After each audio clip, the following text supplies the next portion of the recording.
We teased him all night at our pre-wedding party, but he finally snapped and did this. I'm going to call myself Jane for the sake of this story because I'm still trying to process everything that's happened and don't want my real name out there right now. I've been working as a wind turbine engineer for about 5 years. Yeah, that's a mouthful.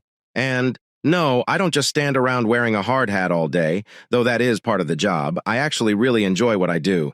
There is something about harnessing the power of the wind to generate energy that feels right to me. Furthermore, it pays the bills and then some. Have you seen the salaries for engineers in the renewable energy sector? It's not bad for a girl who used to experiment with electronics in her father's garage. I began working in the field after college, interning with a company that installed turbines across the country. I worked my way up from there and am now one of the lead engineers on a team that designs and installs turbines for a large energy company. It's a good job, but it's not without its challenges, including long hours, tight deadlines, and the occasional 3 a.m. A turbine is malfunctioning in the middle of nowhere, prompting a wake-up call. But it's worth it to know that I'm helping to create a cleaner, greener future. I met Elias through mutual friends at a backyard barbecue on a hot summer evening. I'll also be using a fictitious name to conceal his identity. I was immediately drawn to his gentle gaze and easy smile. We began talking, and I was surprised at how much we had in common.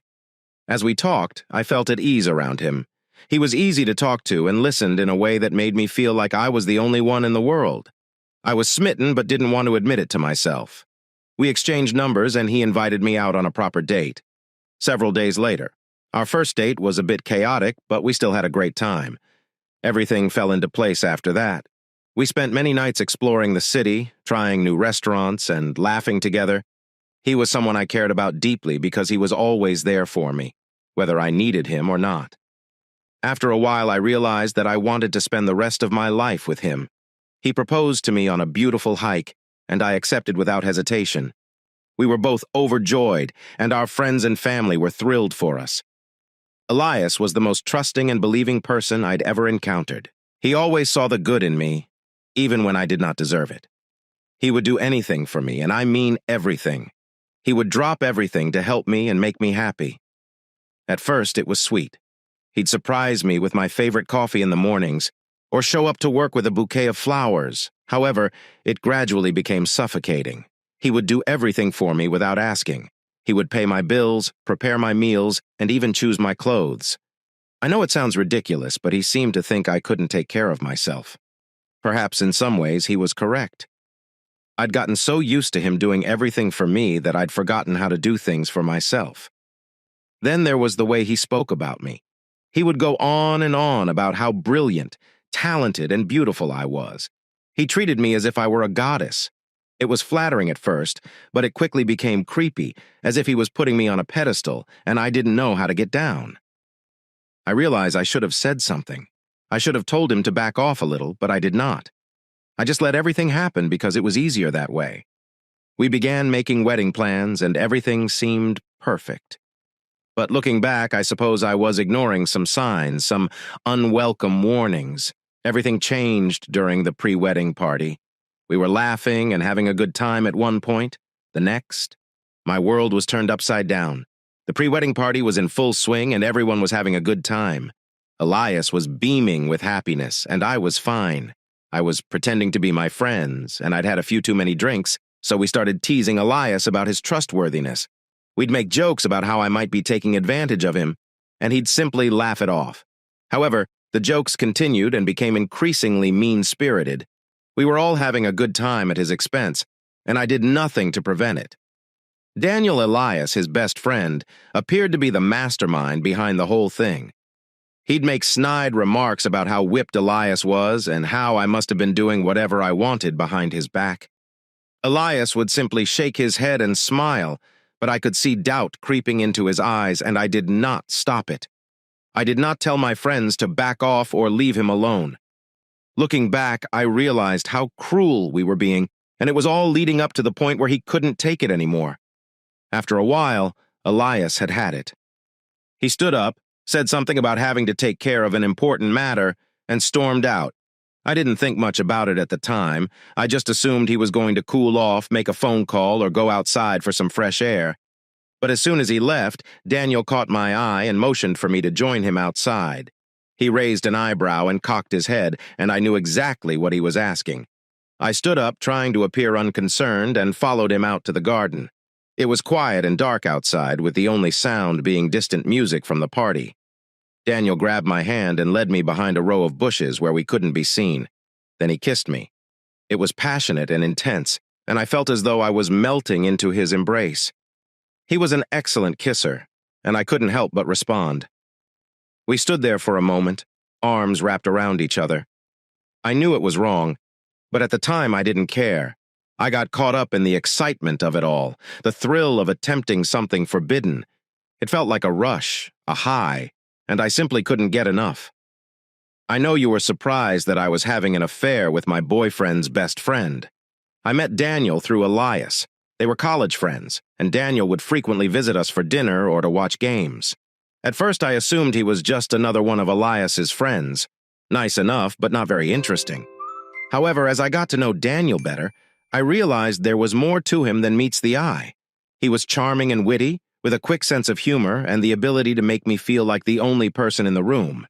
He would ask me questions about myself, pay close attention to my responses, and recall minor details that I had mentioned in passing. I recall one night we were all out at a bar, and Daniel began telling this hilarious story about something that had happened to him at work.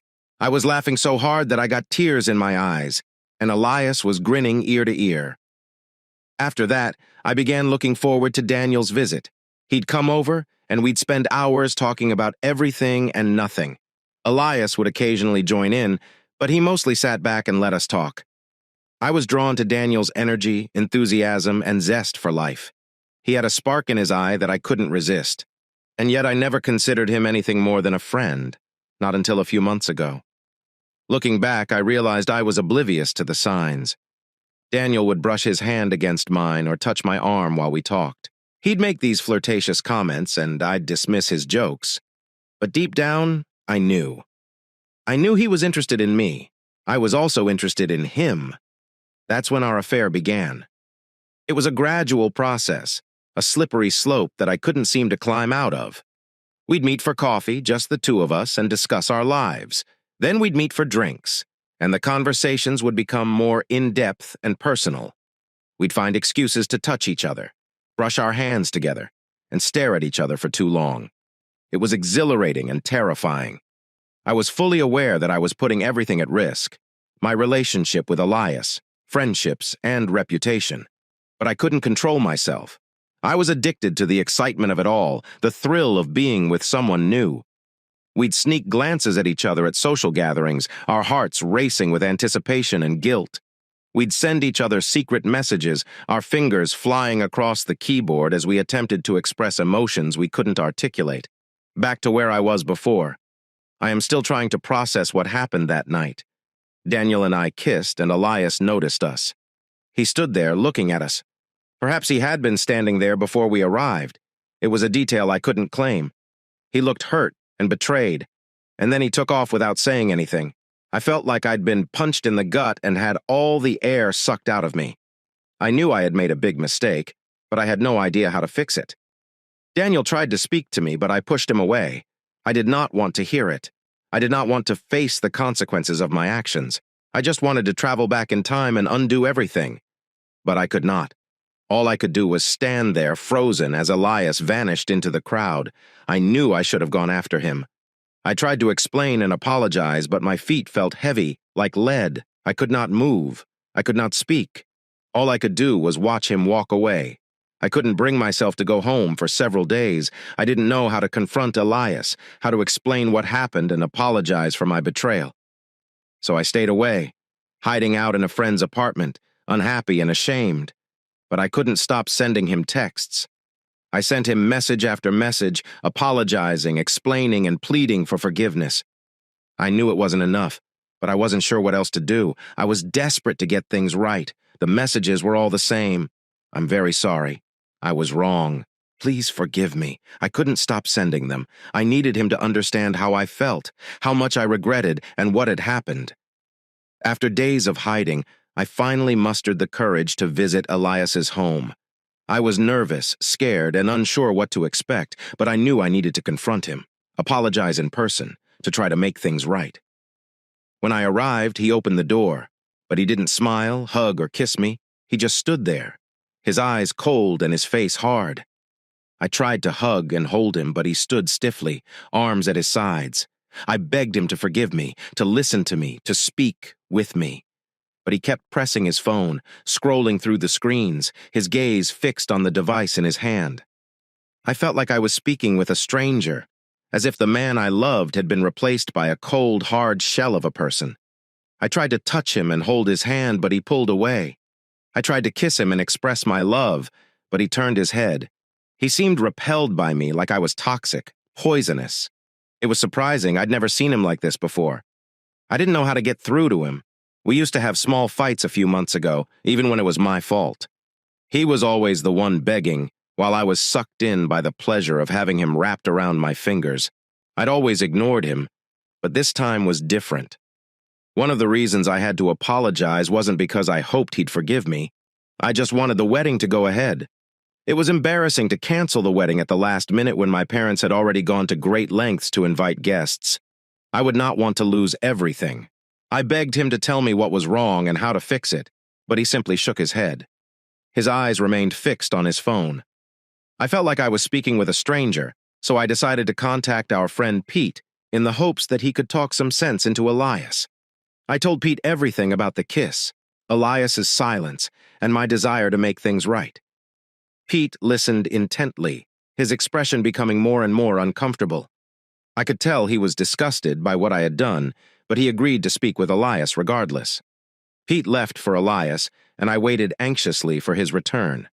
I hoped, against hope, that Elias would finally listen to me, forgive me, and we could resume working on our relationship. But when Pete returned, his expression was grim. He informed me that Elias was still hurting. He felt betrayed and questioned whether he could ever trust me again. Pete explained that Elias needed time and space to decide whether he still wanted to be in a relationship with me. Pete's words echoed in my mind. Elias wasn't sure if he could ever trust me again. I realized I had broken the most important aspect of our relationship: trust. I had no idea how to fix it or restore things to their previous state. All I could do was wait, hoping that Elias would forgive me and give me another chance. I decided to meet with Daniel, hoping he would try to clear the air and possibly find a way to work things out with Elias. But as soon as I saw Daniel, I realized I had made a mistake. He appeared smug and self-satisfied, and I could tell he was enjoying the drama he had created. He leaned back in his chair, and an annoying grin appeared on his face. I tried to persuade him to speak with Elias, apologize for his role in our affair, and perhaps even help me repair my relationship. Daniel refused. His expression indicated that he was not going to try to take any steps. He seemed to enjoy my misery, and I realized he was never interested in just helping me or Elias, but also in satisfying his own desires. He wasn't bothered that he was losing a close friend. Maybe I got involved with the wrong person back then, and now I'm starting to regret it. As we talked, I learned a shocking truth. Daniel had wanted Elias to find out about our affair, and he had purposefully tried to hurt him and end our relationship. Like none of us did him any harm, and our affair was solely because I liked him. I had no idea what he was gaining from the tantrum he had started. What if he had purposefully led me to where Elias would find us? He must have been sick in the head to do that. I felt a wave of revulsion as I realized I had been blind to Daniel's true nature. He was manipulative and toxic, and I had fallen for his tricks like a fool. Oh yes, I felt like the biggest fool on earth. I had to remember all the times Daniel had told me he cared about me and wanted to help me. It was all a lie, a clever ruse to get me into bed, and now he refused to accept responsibility for his actions, or even apologize for the pain he had caused. I left the meeting feeling defeated and demoralized. I knew I had to break up with Daniel, but I also knew I had a long way to go to repair the damage I had done to my relationship with Elias, and I wasn't even sure it was possible. Elias had every right to be angry and never speak to me again, and I could not blame him. I wouldn't want to get back together with him.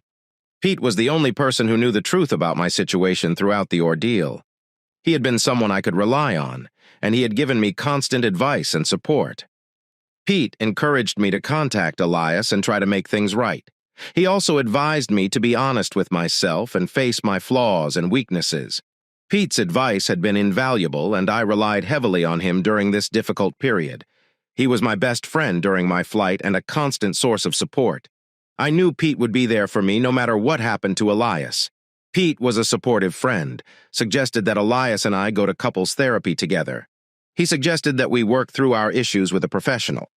I was hesitant at first, but Pete persuaded me that it was worthwhile to try. However, Elias objected to the idea. He refused to discuss his feelings or work on our relationship, but Pete persisted. He sat down with Elias and discussed how therapy could benefit both of us. Pete's persistence paid off, and Elias agreed to go to therapy with me. Pete even offered to drive us to our first session, ensuring that we both showed up. Pete had recommended a therapist who specialized in relationships and infidelity, making her the ideal candidate for our situation with Pete's help. We started the difficult process of resolving our issues and rebuilding our relationship. We met with the therapist in her cozy office.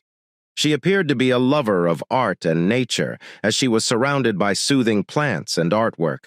She was friendly and welcoming, with a kind smile that made us feel at ease. Pete had told her about our situation, so she knew what to expect. As we began our session, Elias expressed his feelings and concerns. He revealed that his previous relationship had left him scarred, and as a result, he had become more guarded. He'd been drawn to me because of my carefree nature, but my infidelity had rekindled all of his old insecurities. Elias described how he felt like he was walking on eggshells around me, never knowing when I would hurt him again. He attempted to be understanding and patient, but it had taken its toll on him. He felt as if he had been babying me, attempting to help me work through my problems while ignoring his own. He described how he felt suffocated by my need for constant reassurance, and how he felt he was losing himself in the process of attempting to fix me. He vented his rage and hurt feelings of betrayal and anger. The doctor listened intently, nodding as Elias spoke. She questioned him, seeking to clarify his feelings and concerns. I listened, and tears welled up in my eyes as I realized how badly I had hurt him. For the first time, I could see things from his perspective. I realized that his behavior was not about controlling me, but about protecting himself from being hurt again. I could see how my actions had affected him, how I had violated his trust and shaken his confidence. She helped us both understand that our actions were motivated by our past experiences, and that we needed to work together to heal and move forward. As the therapy session concluded, Elias dropped a bombshell. He looked at me. I had no idea what was going through his mind, but it was evident on his face. He stated that he could not continue with the wedding plans. He believed that our relationship was too broken, too damaged, and that having an affair with someone he considered his best friend was something he would never forgive. I felt like I had been punched in the stomach again. I had been so focused on saving our relationship and making things right that I hadn't considered the possibility that Elias wouldn't want to go through with the wedding. I reflected on all the plans we'd made and dreams we'd shared, and I felt as if they were all slipping away. The doctor encouraged us to take a break and consider what we really wanted. She reminded us that our relationship was complicated and that we needed to prioritize our own healing and growth before moving forward together. We left the therapist's office. I fell to my knees and cried out to him. I begged him, but he wouldn't look me in the eyes twice. Where would I start? Pete came to pull me up, and he refused to talk to Pete, who was attempting to stop him. The days that followed were dark and difficult. I sank into a deep depression, unable to accept the fact that our wedding was canceled. I went through the motions of my daily routine, but everything seemed empty and meaningless. I couldn't eat, sleep, or shake the feeling of sadness that had settled in my heart. I felt as if I was drowning in my own despair, and I had no idea how to keep my head clear and think straight. I knew I had to tell my parents, but I was dreading it. They had been so excited about the wedding and invested in our happiness. They'd already begun making plans, picturing their daughter in a white gown, walking down the aisle toward the man of her dreams. I felt like I was letting them down or failing them in some way. I recall sitting in my childhood bedroom surrounded by memories of my youth, trying to find the words to tell my mother that the wedding was canceled. She had always been my rock and confidant, and I knew she would be devastated. I could see the excitement in her eyes, the build-up to the big day, and I knew I had to extinguish it. I took a deep breath and told her everything. Elias's decision, our therapy sessions, and my feelings of failure and despair. I told her about the pain and heartache, the sleepless nights and the never-ending tears. I told her everything. I'm not bothering to hide my affair. She listened. She did not want to chastise me. I know because her expression was filled with concern and sadness. Then she gave me a warm hug. She said we'd get through it together. She went on to say that I'm strong and will overcome that phase to become stronger, but I couldn't shake this insane feeling of failure and disappointment. I felt like I'd failed everyone, including myself. I needed to take a break from work, you know. I simply couldn't face the office or my colleagues. How could I pretend everything was fine when it clearly wasn't? I couldn't put on a happy face and make small talk when my heart was hurting, and when I tried to return to work, I couldn't concentrate. My thoughts kept going back to Elias and what could have been. I would stare at my computer screen, but nothing would happen. It felt like my brain was a million miles away. Fortunately, my boss was very understanding. She told me to take as much time as I needed to prioritize my own well-being. I started small. I took short walks around the block to clear my head. I tried yoga and meditation to relax my mind. I read books and listened to music. I was already feeling like I had reached rock bottom. But then I discovered that my friends were talking about me behind my back. It was like another punch in the gut. In this story, I've received numerous gut punches. It's become annoying because, to be honest, I can't believe they're doing that to me. I quickly realized Pete had been telling everyone about my situation with Elias. I felt deeply betrayed. I thought Pete was my friend, my go-to person for advice and support, but I guess I was mistaken. And as I began to notice how my friends were treating me, I realized something was wrong. They'd give me condescending looks or make snide remarks, and I knew they were talking about me. It was as if they were all in on a big secret, and I was the last to know.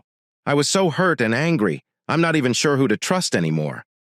I began to wonder if anyone was truly my friend, or if they were just waiting for me to make a mistake so they could gossip about me even more. When I confronted Pete about it, he dismissed it as if it was no big deal. He claimed he was attempting to assist, but I knew that was a load of BS. Pete has always been a gossip, and now he's dragged me into it. I was furious. I had absolutely no idea how to process anything. I just felt so alone and couldn't trust anyone.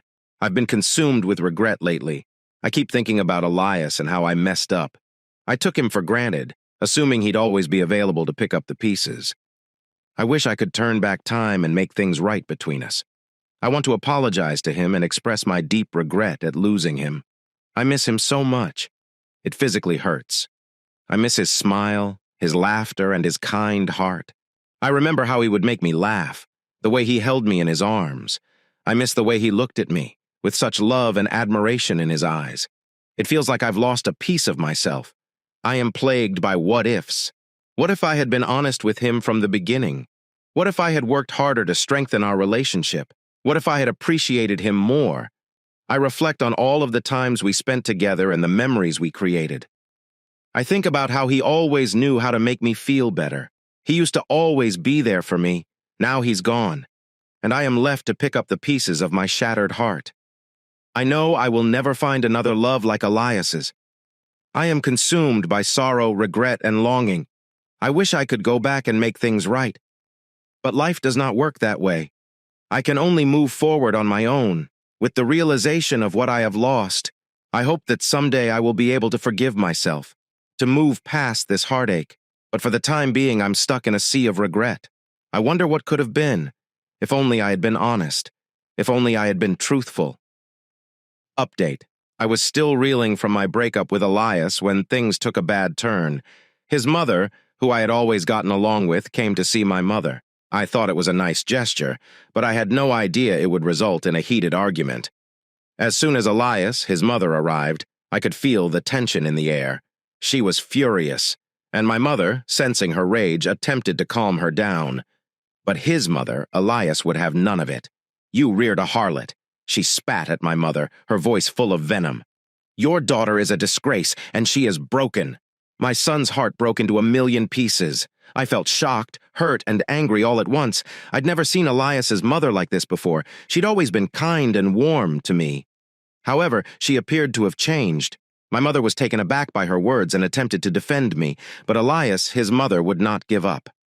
The argument became heated, with both women raising their voices and saying things they could never take back. I felt like I was in a nightmare and couldn't wake up. I had no idea what to do or how to stop the fight. I'd always liked Elias. His mother admired her, and now I felt as if I was losing her too. The argument concluded with Elias, his mother, storming out of our home, leaving me devastated, hurt, and lost. I didn't know how to fix the damage or make things right again.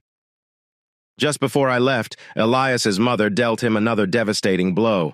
She informed me that Elias had decided to relocate and begin a new life. My friends, my gut was most likely bleeding because this was another punch in the gut that knocked me out. The thought of Elias leaving for good was almost unbearable. I tried to process the new information. It was difficult to accept that I had lost him completely. He couldn't bear to be in the same city as me. I couldn't bear the thought of running into myself again. The pain and guilt I was experiencing were suffocating me. Even though we were no longer together, I still intended to seek his forgiveness in order to feel at peace. I squandered every opportunity. If that wasn't enough, I recently received a text from Daniel. Yes, Daniel had the audacity to say he missed me. I could not believe it. Was he kidding me? Did he really believe I would fall for his tricks again? I felt a rush of rage and disgust wash over me. How dare he try to get back into my life after everything he'd done? Did he think I would forget about the pain he had caused me? I considered responding and telling him exactly how I felt about him, but then I realized, why bother? He didn't deserve my time, energy, or emotions. I did not even bother responding. Instead, I did something I should have done long ago. I blocked him across all platforms, social media sites, and messaging apps. I removed him from my digital life just as he had removed himself from my heart. It was liberating, really. I felt as if I was finally regaining control and closing the door on a chapter of my life that I was ready to leave behind. Daniel was gone, and I was moving on. Or at least I tried. I knew it wouldn't be easy. But I was determined to put the past behind me and work on rebuilding my life, heart, and sense of self.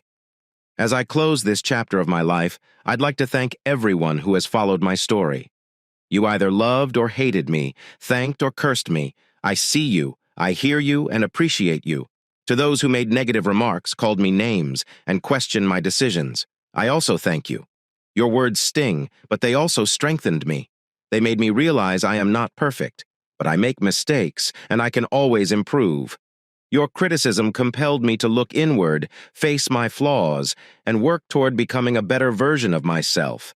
And to everyone who wished me well and sent me positive messages and encouragement, thank you from the bottom of my heart. Your support means everything to me. It gave me the courage to keep going even when things seemed hopeless. Your kindness reminded me that there is still good in the world, that people care, and that I am not alone. As I move forward, I hope you will accompany me on this new adventure. I hope you can see the progress, learning, and healing that is taking place in my life. I hope you will find something in my story that speaks to you, something that helps you feel less alone. Maybe you've experienced something similar. Perhaps you are struggling right now. Maybe you just want to be reminded that you are not alone. Whatever it is, I hope you stay with me. I hope you will continue to share your ideas, emotions, and experiences. I hope you will keep pushing me to be my best self, even when it is difficult. I'm left with one last thought: regret. I'm sorry we lost Elias, for allowing my fears and doubts to overcome me. I regret not fighting harder, for our love, for not being brave enough to take a chance with us. I'm sorry, Elias. I apologize for hurting you, for leaving you and not being the partner you deserved. You were my rock, soulmate, and everything. I was fortunate to have you in my life, and I'm heartbroken that things did not work out between us. I remember how you made me laugh. You always knew how to cheer me up when I was feeling down. I remember how you held my hand. You looked at me with such love in your eyes. I remember our adventures. We created memories, and the dreams we shared. As you carry on with your life, I wish you all the happiness in the world. I hope you can find someone who loves and appreciates you for who you are, someone who will fight for and alongside you. You deserved it, Elias. You deserve to experience all of life's love and joy. I hope you find someone who can be your partner, friend, and confidant, someone who will remain by your side through thick and thin, someone who will guide you through difficult times. You deserve someone who will love you wholeheartedly, someone who will cherish and respect you. I'll always cherish the memories we created together. We laughed together and went on adventures. You will always have a piece of my heart, and I hope that someday our paths will cross again. Here is the next story. In most major events, the small details can make or break them. The Challenger space shuttle was lost in 1986 due to a cheap O-ring, which most likely cost less than a few dollars. As a result, 7 people died and hundreds of millions of dollars were lost. Consider how often it is mentioned that a blood clot, which can be so small that it requires a microscope to detect, can kill someone. A microscopic chunk of sticky cells blocks blood flow to a critical part of the brain, resulting in the loss of life. Consider how a small patch of black ice on an otherwise dry road can cause a car to lose control and crash. The wheel twists, control is lost on a sharp curve, and death may occur. The list goes on. A seemingly insignificant detail can derail a major project. But consider this. Can we call marriage a major undertaking? I do. I consider my marriage to be a major undertaking. I've been married to Avery, a lovely woman, for just over 8 years now. We have 2 wonderful boys, Mark and Kevin. Mark is my namesake, Mark Jr. Kevin was named after my father. We live in a nice home with enough space for a growing family. I am not a college graduate, but I have a good job as a master mechanic. My talents and skills have helped us make a good living. I work long hours, but the pay is worth it. My marriage has always been my proudest achievement in life. I worked hard to support my family. I saw it as a major undertaking, and I took it seriously. What ended my marriage was a minor issue. My case involved a small blood vessel in my brain that was too close to another vessel. When the conditions were ideal, the vessels would swell and come into contact. The end result was a migraine headache. I had one on that fateful day. Mine had classic symptoms. Light was painful, sounds were amplified, and smells were awful. It struck me suddenly and without warning, just a blinding pain that surprised me. I knew right away. The problem was that I didn't have my image rights or a healer with me, so I had no way to stop or ease the pain. The pills I carried were not as effective as the inhaler, and it would take some time to get the pain under control. I was unable to work at the time. I staggered in to see my boss and delivered the bad news. He became alarmed at my distress and summoned his secretary. "Take him home. Hell, it's almost closing time, so he doesn't have to worry about the hours. Just punch him out and give me his card. Don't let him drive. For God's sake, go now." Hannah assisted me in standing up, and she and my boss carefully guided me out the door and down the hall to the exit. Hannah led me outside and helped me lean back against the wall while she went to her car. I couldn't stand the light, so I closed my eyes and pressed my hands to my temples as hard as I could to block out the pain. Once in the car, I leaned back against the seat, attempting to block out everything. The pain was intense and worsening. I was nearly blind. The light made me squeeze my eyes tightly shut. The sounds were now just a deep booming in my head, and the smell was revolting, causing my stomach to rebel. Hannah knew where I lived, so I didn't need to say or do anything while she drove. It seemed to take forever, but she finally stopped. The car went around and opened my door before pulling me out. I followed where she led. That was all I could do. Hannah escorted me inside and led me to the kitchen, where I instructed her to open the refrigerator and remove the injector. She found it, placed it in my hand, and supported me while I inserted it into my nose and pushed the plunger. I inhaled simultaneously, allowing the aerosol to enter my lungs and then quickly into my bloodstream. I had her lead me into the family room, which was off the kitchen, and help me lay down on the couch. I asked her to close all of the blinds and turn off any lights. She did. So we waited a few minutes until I told her I could feel the relief starting, and then she left. I thanked her for getting me home and enjoyed the silence once she was gone. I must have fallen asleep quickly once the pain subsided because I awoke later to the sound of voices. It was very dark in the room, so I knew it was late in the day because I remembered where I was. I noticed immediately that the pain had subsided. I felt like I had been beaten around the neck and shoulders, but it was just the migraine's residual effects. I sat in the darkness, recognizing the voices of my wife, Avery, and her friend Olivia next door. They didn't seem to notice I was there because the lights were still off. Maybe Avery let me sleep thinking I'd come home early, but my car wasn't in the driveway. She probably had no idea I was home. I considered surprising them both, but instead began to pay attention to their conversation. Come on, Avery. How was it? Was it as good as before? Give me the details, girl. That was fantastic. I felt as though I was in heaven. He performed even better this time than before. God, it was almost unbelievable. It was the best sex I have ever had. Even better than Mark, better than your husband. Hell yes. I love Mark dearly, but he has never made me feel that way. Never. Of course, I never let him do such things to me. But Edward must consider you a minx. Then, of course. But I am his minx, and I love it. God, I can't wait for the next time. Aren't you afraid Mark will find out? What will he do? Have you thought about it? You understand that you're taking a significant risk. Mark will never find out. Even if he did, so what? He will not do anything about it. He is a sweetheart. And he'd forgive me. He would not divorce me, take a chance on losing his children. He adores those kids, and he knows I'd take them away from him in a heartbeat. All I need is a ruthless lawyer, and he'll be toast. This does not sound like you. I've never heard you say that about Mark. How can you say you love him if you talk like that? You frighten me, girl. I believe you are making a huge mistake. I really do. I adore Mark. I really do. However, I do not want to end my relationship with Edward. I want both. I want the sex that I have with Edward and the love I experience with Mark. I need both and will not give them up. When Mike left, I had heard enough. But the pain in my heart was much worse. The pain was so severe that my stomach tightened and my breath came in.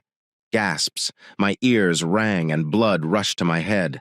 I clung to the doorframe, afraid I'd have a heart attack, until I felt more normal.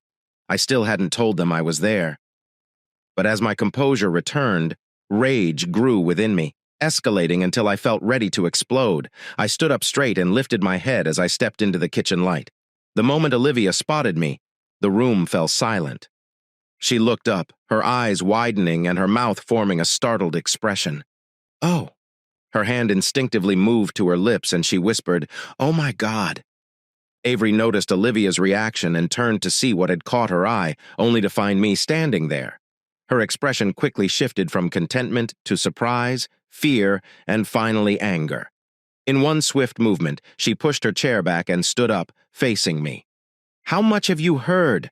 Why the hell were you lurking there, spying on me?" I remained silent and stared at her. My gaze then shifted to Olivia, who quickly rose and stated, "I have to go. Jason and I will keep the boys unless you come to pick them up. I will call you later." She almost ran out the side door and I watched her leave without saying anything. After Olivia left, I returned my attention to Avery. This was the woman I had loved without reservation for the previous 8 years, the happiest years of my life. I envisioned a future in which we would grow old together, but those dreams were destroyed tonight. Avery had snuffed out any hope of eternal life. Where are the boys? What did you do with them while you were with your partner? Did you look after them, or were you too busy having fun to bother? Despite the fact that I was still severely wounded, my voice had become calm and cold. The pain was sharp and took a long time to subside. There would be countless days of unbearable agony. Avery's face twisted in anger, turning her beauty into an ugly mask. Perhaps this mask represented the real Avery, the one I had never seen but who had always been present, hidden from view. She snapped back. "The boys are with Lily. Olivia and I were shopping and Jason was babysitting for me. I wasn't with anyone else but Olivia." She appeared to feel triumphant after explaining herself. Her angry expression changed to one of satisfaction. Then she realized I hadn't been home alone and asked, "What are you doing at home? Where is your car? And why were you sitting in the darkness?" Regarding spying on me, attempting to catch me in something. I returned home early with a severe migraine. Gary had to drive me because I could not stand the light.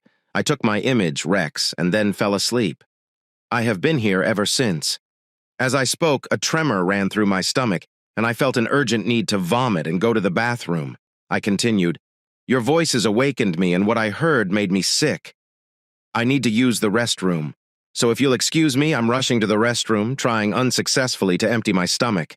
My body is fighting to expel the turmoil within." I sat on the bathroom floor and pressed my face against the cool porcelain. My body gradually relaxed and my breathing returned to normal. Sweat dried on my face as the urge to vomit subsided. After a few more minutes, I splashed water on my face, rinsed my mouth, and collected myself, feeling a little more in control. I returned to the kitchen, where Avery sat looking out the window. "I am going to get the boys. I will put them to bed tonight." I walked past her and went out the door. "I'm going next door to the King's house. Jason and Olivia King were our neighbors and closest friends. We frequently spent evenings on each other's decks, talking and sharing drinks. I wondered if Jason knew what had happened. I walked up the back steps, knocked once, and let myself in. Olivia was sitting at the kitchen table, drinking coffee and conversing with her husband. She must have told him, as his face was filled with pity. Olivia just appeared scared. "I came to pick up the boys. Are they prepared to go home without waiting for a response?" I moved past Jason into the family room, where I assumed the boys were playing with their teenage daughter, Lily. I discovered them working on a puzzle together, with Lily watching over them. She smiled as I walked into the room and stood up. "Hello, Mr. Harris. Have you come to get them?" At my nod, she said, "I will get their jackets." Watching them play made me sad. Infidelity caused collateral damage, such as this scene. I assumed that the inconceivable selfishness of one or both parents had shattered all the simple everyday joys of family life, rendering them irreparably damaged. In most cases, this felt like one of those moments. "Thank you, Lily. I will be in the kitchen when they are ready." I walked back to the kitchen, where Jason and Olivia remained sitting. I looked at Olivia, then at Jason, hoping for some clarity or a glimpse of understanding. "Did you two know? Were you aware she was cheating on me? Did keeping that secret during our time together give you a sick thrill?" My rage spilled out in harsh words, but I needed answers. I wanted to know what my dear friends knew. Jason looked at Olivia, their expressions mirroring each other's rage, before responding. "I did not know anything, buddy. I swear, if I'd known, I would have told you right away. I cannot believe my wife saved this for me. That was very low. Down. Low. You did not deserve that. I'd like to apologize on her behalf. Be in here if you need me." Jason's eyes were fixed on Olivia, seething with betrayal. I believed him. He would have informed me if he knew. It was now clear that Olivia and Avery had kept it a secret. Then I have to thank Olivia. Thank you for transforming me into a joke, a cuckold, and a slacker husband who didn't need to know his wife was in another man's bed. I hope it makes you feel good, leaking those heinous details. I saw Lily out of the corner of my eye and forced a smile as the boys emerged, each holding a cookie. I hoped she hadn't overheard my last comments. Based on her innocent expression, I believe she hadn't. I complimented the cookies as I escorted the boys out the door and home. I did not look back. I would make sure Olivia never saw my boys again. I'd find a way. We entered the house through the back door, and the boys rushed upstairs to change for dinner. I walked through the empty kitchen to the family room, where Avery sat, shrouded in darkness, just as I had earlier. I turned on the lamp next to the couch and opened the curtains to let in the fading daylight. The room was now filled with shadows and dark corners, representing the hidden secrets my loving wife had kept. Avery looked dreadful. Her eyes were red and filled with tears. Her face was pale and drawn, with her shoulders hunched. All of her rage and defiance had vanished, leaving her with a terrified expression that I would have pitied in other circumstances. But it was too late for pity. Instead, I felt disgusted. Now she was sorry. Now she was terrified. I couldn't take such a drastic change in 10 minutes. No, this was her first move toward control. This was the cheating wife, and I had concealed her betrayal. A face etched with deception and cunning, not regret. I asked her the first question that came to mind. Who is he? What does he have that I do not? She stared at me silently, and I was about to turn and leave when she finally spoke. Hooves are unimportant and have nothing to do with you, Mark. I am sorry you had to find out this way. I never intended for you to know. I never intended to hurt you like this. I'm very sorry. You overheard what I said to Olivia. You need to understand. You have to. Funny. Nobody saw who entered it. No, I wish it hadn't happened. No, this will never happen again. Just, sorry I was caught and you had to find out. I shook my head as I sank into the soft recliner she had purchased for our 5th anniversary. I used to love it, but now it's just a chair. Please allow me to explain this to you. It does not have to be the end for us. We can carry on as before. We can if you simply try to understand. Will you? She gave me a pleading look which I'd seen before when she wanted something I disagreed with. Can you tell me it's over? Can you promise me that you will never see or be with him again? Is it finished? I held my voice steady and my body rigid. My hands gripped the chair's arms to maintain control. Avery looked at me, her eyes wide, and tears began to fall down her cheeks. She didn't respond. That was sufficient for me. She would not stop. I overheard her words to Olivia. She wanted both and was not going to let me get in her way. She wasn't about to give him up. She wanted me to accept it. I suppose that's your answer. I will put the boys to bed after dinner, and then we can talk about our options. I'll move my belongings out of the house tomorrow. I suppose I'll stay with my brother at his place. I stood and walked out of the room into the kitchen. It's funny how the kitchen becomes the default location when things get really bad. Why is that an unusual thought to have when your world is falling apart? Stranger still, to realize that your world is collapsing. Avery went about preparing dinner while I took the boys down to the playroom, spending the next hour or so simply enjoying their company. We were in the middle of a game when he called us to dinner. We walked upstairs noisily, and I directed the boys to the restroom to wash their hands. Routine tasks, keeping it together for their sakes. Dinner that night was tense. The boys were their usual boisterous selves, chattering away and leaving their plates half empty, relishing the carefree simplicity of their world in stark contrast. Their parents sat silently, lost in their own thoughts, pondering the gravity of impending decisions, the innocence of childhood. Why are kids so eager to grow up? They see adults' apparent freedom and interpret it as limitless. They observe our decisions without realizing the serious consequences.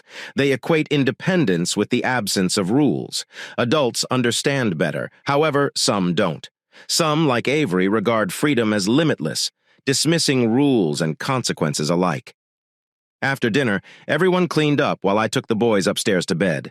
We talked, read a few stories, and spent an hour just enjoying each other's company before they fell asleep. I lingered at their door, dimming the light and watching as they drew the covers up to their necks, ready to fall into a dreamland of limitless possibilities and discoveries. My eyes burned, and my throat tightened with grief as I realized that this, too, would inevitably end. Downstairs, I sank into my chair, desperately looking for something to hold me, but everything felt like it was slipping away from my grasp. I loved Avery with all my heart, but the fateful words I overheard in the dark remained with me. He never made me feel that way. No, there was no return on that. I felt the love inside me die as I struggled to think about the future. Avery came in and sat down. We need to talk. I know you are upset, but you must understand. What I share with Edward is the excitement of trying something new. I know it will pass quickly, but right now I can't stop thinking about him. It has a hold on me, and I can't let it go. But it hasn't changed how I feel about you. I love you, not him. He's only a distraction. There's nothing more. It will soon be over, and we will be able to resume our normal routines. You just have to let it happen. Her words float by. Struggle to understand. I can't give it up. I can't stop seeing him. You have to let it happen. Was she delusional or simply out of touch with reality? Whatever the case, this was going to end now. I apologize, but you are the one who does not understand. There is no us. There's no way. There's only you and him. That is all. There is now. You and I are finished. Finished. Over. There is no discussion, and I could never understand. You should know that after 8 years of marriage, you cannot possibly expect me to accept your affair. But I love you, Mark. I do. You are the only man I have ever loved. I don't adore Edward. I do not. Please try to understand. Give me this time, please. For our marriage and family, please give me this time. Take as much time as you want. I'll contact an attorney tomorrow. We will distribute everything evenly. I don't want to hurt you because you've hurt me. I have just won it over. I was emotionally spent, and all I wanted to do was go to bed and forget, even if just for a few hours. My headache had subsided, but the pain in my heart was far too real. I wished for oblivion, but I was unprepared for what happened next. Damn you then. No divorce. I will fight you every step of the way, and I will take everything you own. I'll make sure you don't get custody of the boys, and I will limit your visitation rights as much as possible. If you don't let me have this time to myself, it will cost you everything, and I will still have Edward. You cannot stop me. You are already aware of this." As her barrage continued, it became clear that this marriage had ended some time ago. This level of rage and disrespect was not spontaneous. It was calculated and deliberate. She had never wanted to hurt me. If she did, she would have stopped it before it started. Instead, she anticipated my discovery and chose to cause maximum pain rather than end her affair. There was no love here, only greed and a desire to humiliate me. As I watched her, my anger grew. The expression on my face must have indicated that she had crossed a line, as her venomous satisfaction turned to fear. My words came out like whips. "I only have one thing to tell you, Avery. When you corner a rant, it will turn against you. When there is no other option, it will fight until the end. You should have considered that before you backed me into a corner. You will now pay the price." "Thank you, Mark.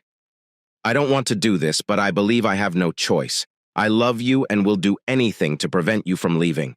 If you don't understand and accept this, I will fight you. You will have no choice but to give up and remain with me. I know you, you love me. And the boy is too much to lose. I am sure you are. You will stay. Goodbye, Avery. Tell the boys that I will see them when I can.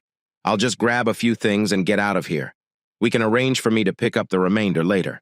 I went upstairs and quickly packed a bag with essentials, bathroom supplies, a few pairs of underwear, some jeans and socks, everything I needed for a few days. After 8 years of marriage, I was leaving with nothing but bitter memories, but I have 2 wonderful sons. That's all that matters to me right now.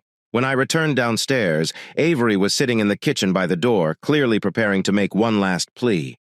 "Mark, please do not do this. I am begging you. Do not tell me you are done with him. Promise you will never see him again. Just tell me and maybe we'll have a chance. I simply cannot. Please." I pushed her aside, resisting the urge to slap her, knowing that the anger brewing inside me needed to be contained. "I'll come by in the evenings after work so the boys won't notice anything right away." I opened the door and slammed it behind me as I threw my bag into the back of my truck. I backed out of the garage and drove down the road. I took out my phone and called my brother Jacob. He lived 10 miles away in a small subdivision. Jacob has lived alone since his wife ran off with a friend of his 2 years ago. He had no idea where she was and didn't care anymore. They hadn't divorced, but Jacob didn't let that deter him. He had become a frequent drinker, spending most nights out with the guys. We had argued about it, but Jacob refused to budge despite the fact that he rarely drank. He often remained buzzed. "I believe he was burying his own memories, but that was just my opinion," he replied. When I asked for a place to stay, he said I could make myself at home. He would be back later. Don't worry. So I drove to his house, found the key under the planter on the porch, and let myself in like usual.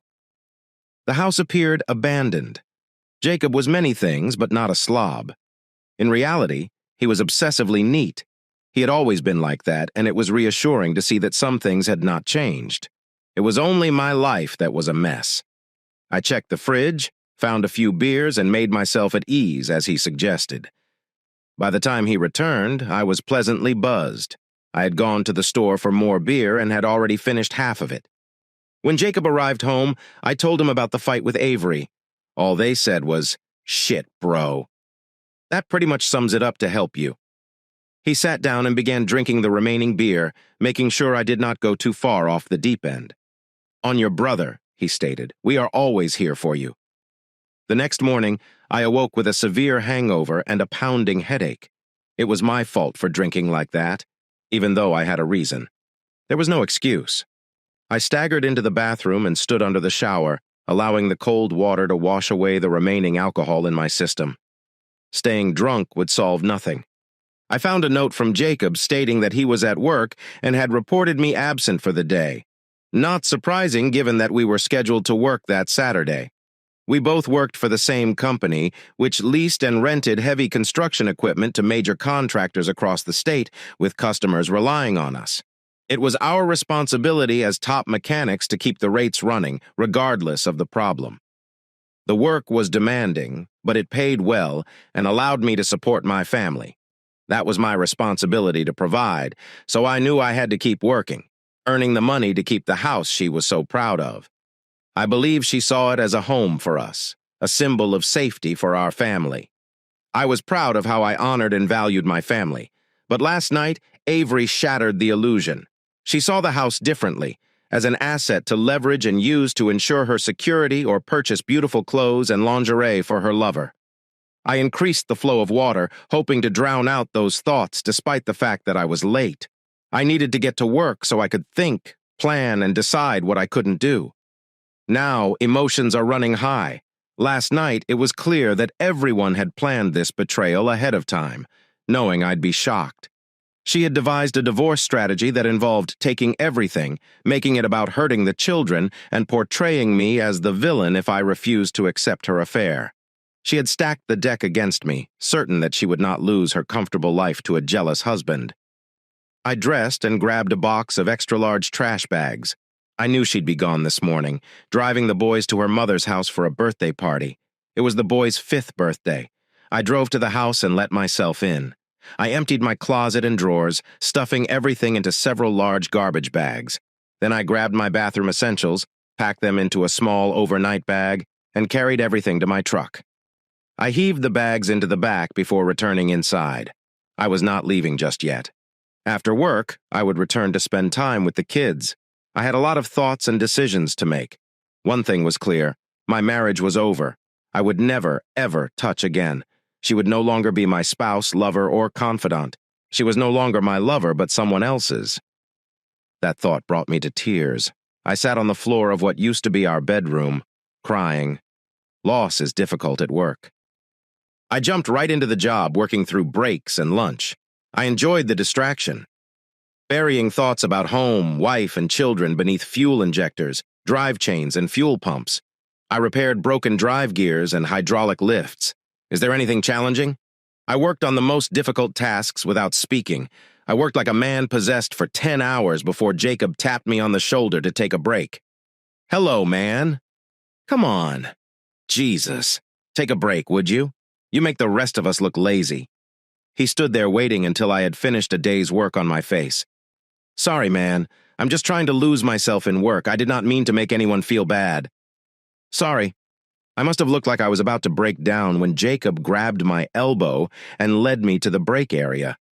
Jacob and I had been close ever since our parents died in a car accident 10 years ago. He was my best man 8 years ago and is the godfather of my sons, Mark, Junior, and Charlie. I sat down and stared at the table while Jacob served us both a cup of hot coffee. The coffee wasn't particularly good, but it was hot. Oh, talk to me. Tell me the entire story and don't leave anything out. Start talking. I started speaking and didn't stop for 10 minutes. I told Jacob everything. Avery showed me shame, humiliation, contempt, and even threats to keep me from ruining her plans. She was attempting to make it impossible for me to stop her or get back at her without destroying everything.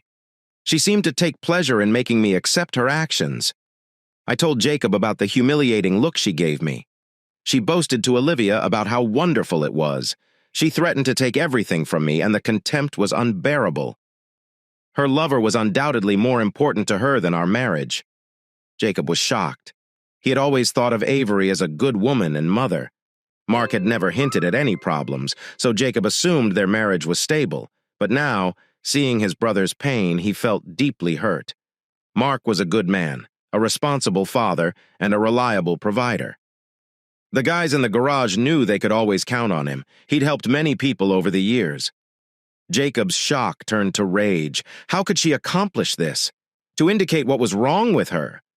His rage grew as he looked at his broken, battered brother and best friend. Mark, listen to me. You're not going to take it, are you?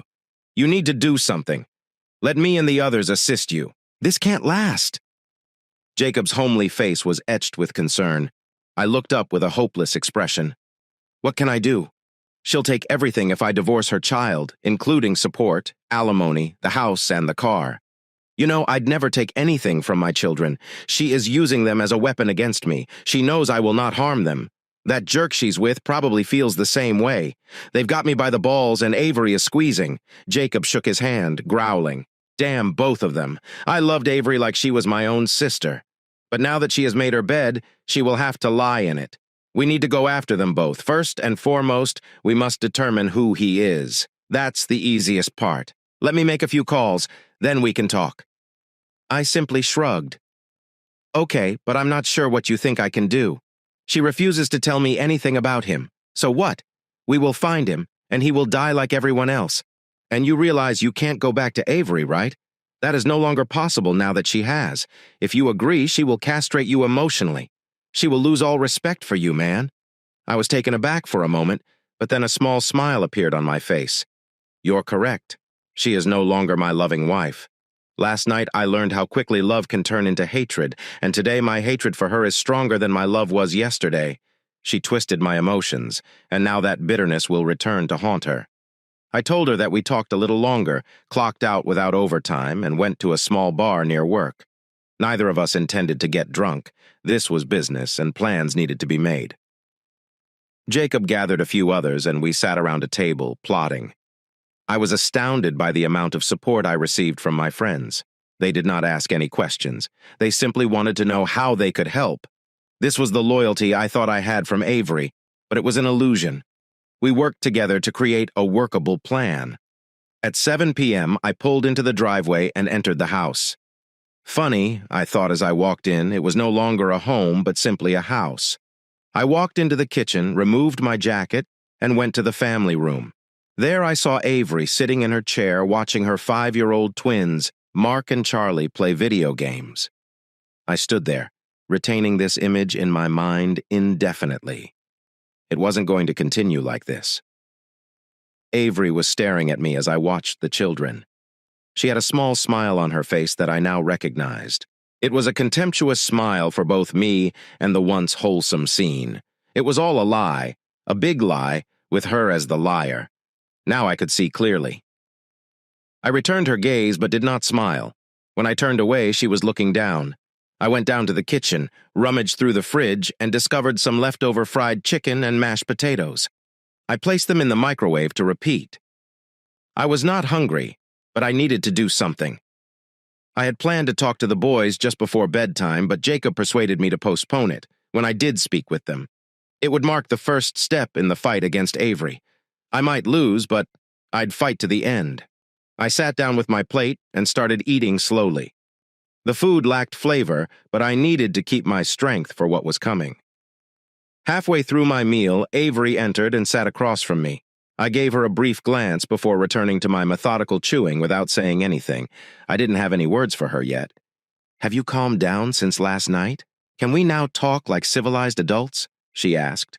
Civilized adults? I thought to myself. I decided to stay silent. Are you not going to speak to me? Will you really be childish and give me the silent treatment? I expected more from you, Mark. We need to think about the children right now. Remember your role as their father. Am I? Am I actually their father? Makes me wonder. Perhaps I should run some tests to confirm that. My voice was calm and free of anger. Just a simple statement. Avery's face was filled with rage, and she was about to respond when I cut her off. Be careful, Avery. If you start yelling, the children will hear you. Remember the children. The ones you claimed I had forgotten about. I became angry last night. Now it is your turn to reflect on what you have done to their world. She paused and lowered her voice, hissing. It appears that you have not given much thought to what I said last night. I expect you to get over it and return to normal. Nothing needs to change at home. I still love you and you're my husband. That has not affected the children. You will not be deprived of anything. I keep my activities private when they are at school and not around. You will not lose anything because I am always there for you. I continued to eat, face expressionless, eyes blank and unresponsive. It conveyed more than words could. Avery began to sense this, and for the first time I saw a shiver of fear run through her. What are you planning to do? Will you make this difficult for me? I hope you loved me enough to give me this time to myself. I told you last night that he has not taken anything from you and that I will always be there for you. Why don't you understand that? She was getting emotional as I just stared at her, slowly chewing my food. Finally, I swallowed and said, I believe we should postpone this discussion until the children are in bed. I listened to you last night as you delivered your piece. I did not like it, but I listened later. I acted badly and apologize for it. I should have stayed. I apologize for leaving that way, but I will not continue this discussion while the children are still awake. Everyone seemed relieved by this and began to smile again. Thank you for that. I accept your apologies. I believe you were justified in some of your statements. But your words hurt me. I'll take the boys up soon so we can talk. She walked past me and placed her hand on my shoulder. I flinched at her touch, and she quickly removed her hand. The disgust I felt at that simple touch was uncontrollable. I went to be with the children and tried to act normally. It was difficult knowing that everything was about to change. I accepted that Avery's actions had destroyed everything for me. Perhaps I should simply be a good cuckold and accept her terms. Waited until she finished with the other man. Didn't she say she still loved me and wanted to stay married to me? But I knew I couldn't do it. Not today. Not ever again. It was after 9 o'clock when everyone entered the family room where I was sitting. She sighed and lowered herself into her chair, smiling. I got them down and asleep. They're almost too big to put to bed. They say they sleep, but I know they turn on the lights after I leave to read. They are good boys. I looked at her and nodded. They are good kids. It's unfortunate that this will be so difficult for them, but I'm not sure how to spare them the pain. What do you mean? I thought you understood. There's no need to do anything. Just give me this time to myself, and then we can return to being a family as we were. Please be patient. I told you that it would be over soon. You won't have lost anything. I really love you, and I want to stay as her wife. This is just something I need to do. There's nothing more. I looked at the woman who had been my wife for the previous 8 years. I married her because I couldn't imagine living without her. We had 2 wonderful children and a good marriage. Until last night, everything had changed, and she didn't understand why it had to happen tonight. I wouldn't go into detail, but I needed to set the record straight. I listened to you last night. You've made your case. You mentioned that you love me and want to be my wife. You say he isn't taking anything from me. He refuses to tell me who he is because you claim it is none of my business. And you explained what would happen if I tried to divorce you. You made it abundantly clear that you would take everything from me without regret. You threatened to take everything away from me, including my boys. You were very clear about that. Everyone was listening, but she had an angry expression on her face. She was not pleased with my summary of her words, no matter how accurate they were. It sounded harsh coming from me, but she couldn't deny the truth in what I said. I do not believe you see things the same way I do. I told you, Mark, that it is completely separate from our marriage, but you would not listen. Why can't you believe me when I say I still love you and want to continue our marriage? I heard from you last night.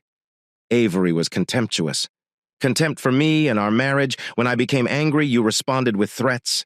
Threats you had clearly considered before speaking to me. You humiliated, demeaned, and blamed me for not understanding. You knew how I would react, so you had everything planned out. Why did you think you had all the answers for me? I could feel my anger building until now. I had remained calm and controlled, but it was slipping away. Avery's angry expression only strengthened my resolve. I came to the conclusion that you forgot one thing last night. When you threatened me and pushed me into a corner, you assumed I couldn't escape. I told you then, and I will remind you now. Even a rat will fight the cat when he is cornered and has nothing to lose. With that, I rose and started walking away.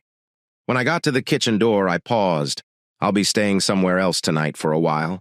I'll come home after work so the children don't notice anything right away. What do you mean you're staying somewhere else? Why don't you stay here? We can't figure this out while you're gone. Mark, do not do this. I really love you, and I do not want to lose you. I am not sure what I will do if you leave me. Thank you, Mark. Let's try to figure this out. There has to be a way. I apologize, Avery. I know one thing right now. I no longer love you. Your infidelity ruined any feelings I had for you last night. That's all I know for sure. I'm not sure what I'm going to do yet, but there is no going back. Mark, how about your promise to love and cherish me? Can you walk away from it? Can you? I also remember the promises you made to me. On our wedding day, you promised to set aside all other priorities, but you didn't. You promised to only love me, but you gave him what we had shared. I provided for you, loved you, fulfilled our wedding vows, and gave you everything I had. It was not enough. You transferred what was mine to someone else. You gave it away, destroying my love in the process. So yes, I can walk away from it. You destroyed it and left it in shambles. I can and will walk away, but not just yet. I left and drove to Jacob's place. He agreed to let me stay for as long as I wanted. I needed some time to complete what we'd started. It would soon be over, and I would start a new life for the next few days. I worked and spent the evening with my children, but I didn't say anything else to Avery. She tried to talk to me several times, but I always walked away. On one occasion, she screamed at me, grabbed my keys, and left without saying anything at work during the break. One of the gang members came in to inform Jacob that everything was in order and they should have something within a few days. All we needed to do now was wait. Please be patient. Nothing changed until the next week. Each night I returned home to find Avery becoming increasingly nervous. The kids didn't seem to notice anything different, but Charlie did inquire whether I was working much more. I asked him what he meant. He claimed he only saw his father for a short time in the evening. I promised him we'd do something that weekend. Charlie seemed to accept it, and the minor crisis subsided. Avery continued to question me, but I ignored her and left, as soon as she took the children upstairs to put them to bed. When she arrived, I was gone by the end of the week. Jacob entered the break room, sat down, and handed me a folder. I looked at him curiously, but he simply shook his head. Opening the folder, I discovered a brief report. Only 2 sheets of paper, each headlined with the name Edward Hall. At the age of 24, Edward worked as a junior attorney for Lincoln, Rice, and Holmes. He was almost a decade younger than me. I recently divorced and now live in a condominium. Avery had been to his house twice this week, spending more than an hour each time. Now I've got a name and an address. I was familiar with his name and some of his background. I didn't understand what Avery saw in him that caused her to end our marriage. What did he have that was worth sacrificing? We built everything together, but that was no longer my problem. If Avery had come to me earlier and confessed, things might have been different. But she presented it as fact. I was only supposed to accept. Okay, what happens now? What must I do to set this in motion? I asked Jacob for advice, despite the fact that I was the one with the problem. Jacob appeared to be in charge. I was lucky to have friends and a brother like him, especially now. It is already in motion. The first lesson is due tonight. I'll call you at home once it's completed. Just make sure you have your cell phone with you. Once I call, you can notify her and end this, okay? Knowing everything was set didn't give me any satisfaction. This was not how I wanted to handle it. But Avery and her lover had pushed me into a corner, and this was the only way I knew to fight back. I wasn't a lawyer or a doctor capable of devising a complex strategy. I was a mechanic. A man who worked hard with his hands and was proud to provide for his family through honest labor. I had loved everyone with my whole heart. But she wasn't happy with that. So be it. My plan was simple and fit my world, and she would notice it very soon. I went home as usual and sat with my family for dinner, pretending that everything was fine. Avery spoke with the children, and I responded politely, even starting some discussions inside. I was nervous, but resigned. After dinner, I played video games with the kids and helped them with their homework. As soon as I resumed my normal role as husband and father, everyone finished the dishes and joined us, appearing more relaxed because I resembled my old self. She probably fought. Everything would be fine again as Mark played video games with his boys across town, while Edward Hall finished his evening at work and drove home. His thoughts drifted to his recent encounter with Avery.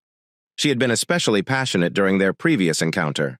When he asked why, she explained that her husband had found out about their affair. Edward was stunned, but Avery reassured him not to worry. It seemed strange to him, but he dismissed it as he walked to his car. He was abruptly shoved into a nearby alley as he stumbled around, trying to keep his balance. Someone grabbed his arms and dragged him deeper into the alley towards a secluded courtyard. 2 men pinned him to a wall, one on either side. Both wore black ski masks, and their size intimidated Edward. Panic set in. He had nothing valuable with him. No expensive watch means no money. What could they want? A third man, also masked and gloved, approached Edward and lifted his chin with a powerful hand. He inquired in a deep voice, "Do you know a woman named Avery Harris?" Edward experienced a cold chill. Oh God, could it be her husband? She never said he was this big. Panic overwhelmed his system. "No, I do not know anyone with that name." He lied while shaking.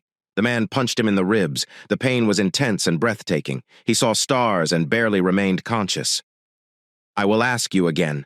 Do you know a woman named Avery Harris?" the man repeated. Edward realized that lying wouldn't help him. "Yes, I know her," he admitted, praying he'd make it out alive. "You will never see or speak to her again. Do you understand what I'm saying?" The man tightened his grip. "I hear you," Edward said, hoping it was just a warning, but the man was not convinced. "We'll make sure you understand. A man who sleeps with other men's wives is seldom intelligent." The two men lifted him from the wall. The first blow struck his solar plexus, folding him in half. He was not allowed to fall. A second punch hit his ribs, followed by a devastating blow to his jaw. The pain was excruciating, pushing him to the edge of unconsciousness. The beating was relentless until he blacked out, when he came to. They slapped him awake several times, drilling their warning into his head. Edward didn't remember much after that, only snippets until he awoke in the emergency room of Memorial Hospital. Although Edward's injuries were not life-threatening, he was admitted to the hospital for general care. Despite being heavily sedated and in pain, he was relieved that his injuries were not severe. When she called, the men who attacked him were clear about what he needed to say, and he repeated the message in his head to make sure he didn't forget anything. "I apologize, Mrs. Harris. I regret my mistake. I will never see or speak with you again. I will have no contact with you or your children. I apologize. I never intended you. Goodbye." Edward lay back on the hospital bed, waiting for Avery's call. The threat of additional consequences loomed over him if he deviated from the script. He resolved never to be involved with a married woman again, regardless of the circumstances. Meanwhile, I was playing with the twins when my cell phone rang shortly after 8:00 p.m. When I saw Jacob's name on the caller ID, I excused myself and moved to another room to take the call. Flipping it open, I listened to the brief message. "It's finished. Lesson 1 was delivered. He's been admitted to Memorial." The line went dead. I hung up the phone and returned to the family room with a satisfied smile. Everyone noticed, but did not comment, simply returning my smile, most likely believing it was good news. Later, Avery took the kids upstairs and gave me a questioning look before leaving. "I'll be here when you get back down," I reassured her. She smiled broadly and went to put the kids to bed. I sat down in the family room and relaxed in my chair. It was time for retribution to begin. Avery returned with a pot of coffee and 2 cups. "I thought we could talk more. You appear more resigned to the situation, which makes me glad. I was afraid of losing you, and it would have broken my heart. I understand you may not believe me, but I love you. I can't lose you over something so insignificant compared to what we have. You have to understand that." I paid close attention to her as she spoke. She was still as stunning as ever. The woman I'd adored for so long. I had imagined growing old with her. Those plans and dreams felt like ashes.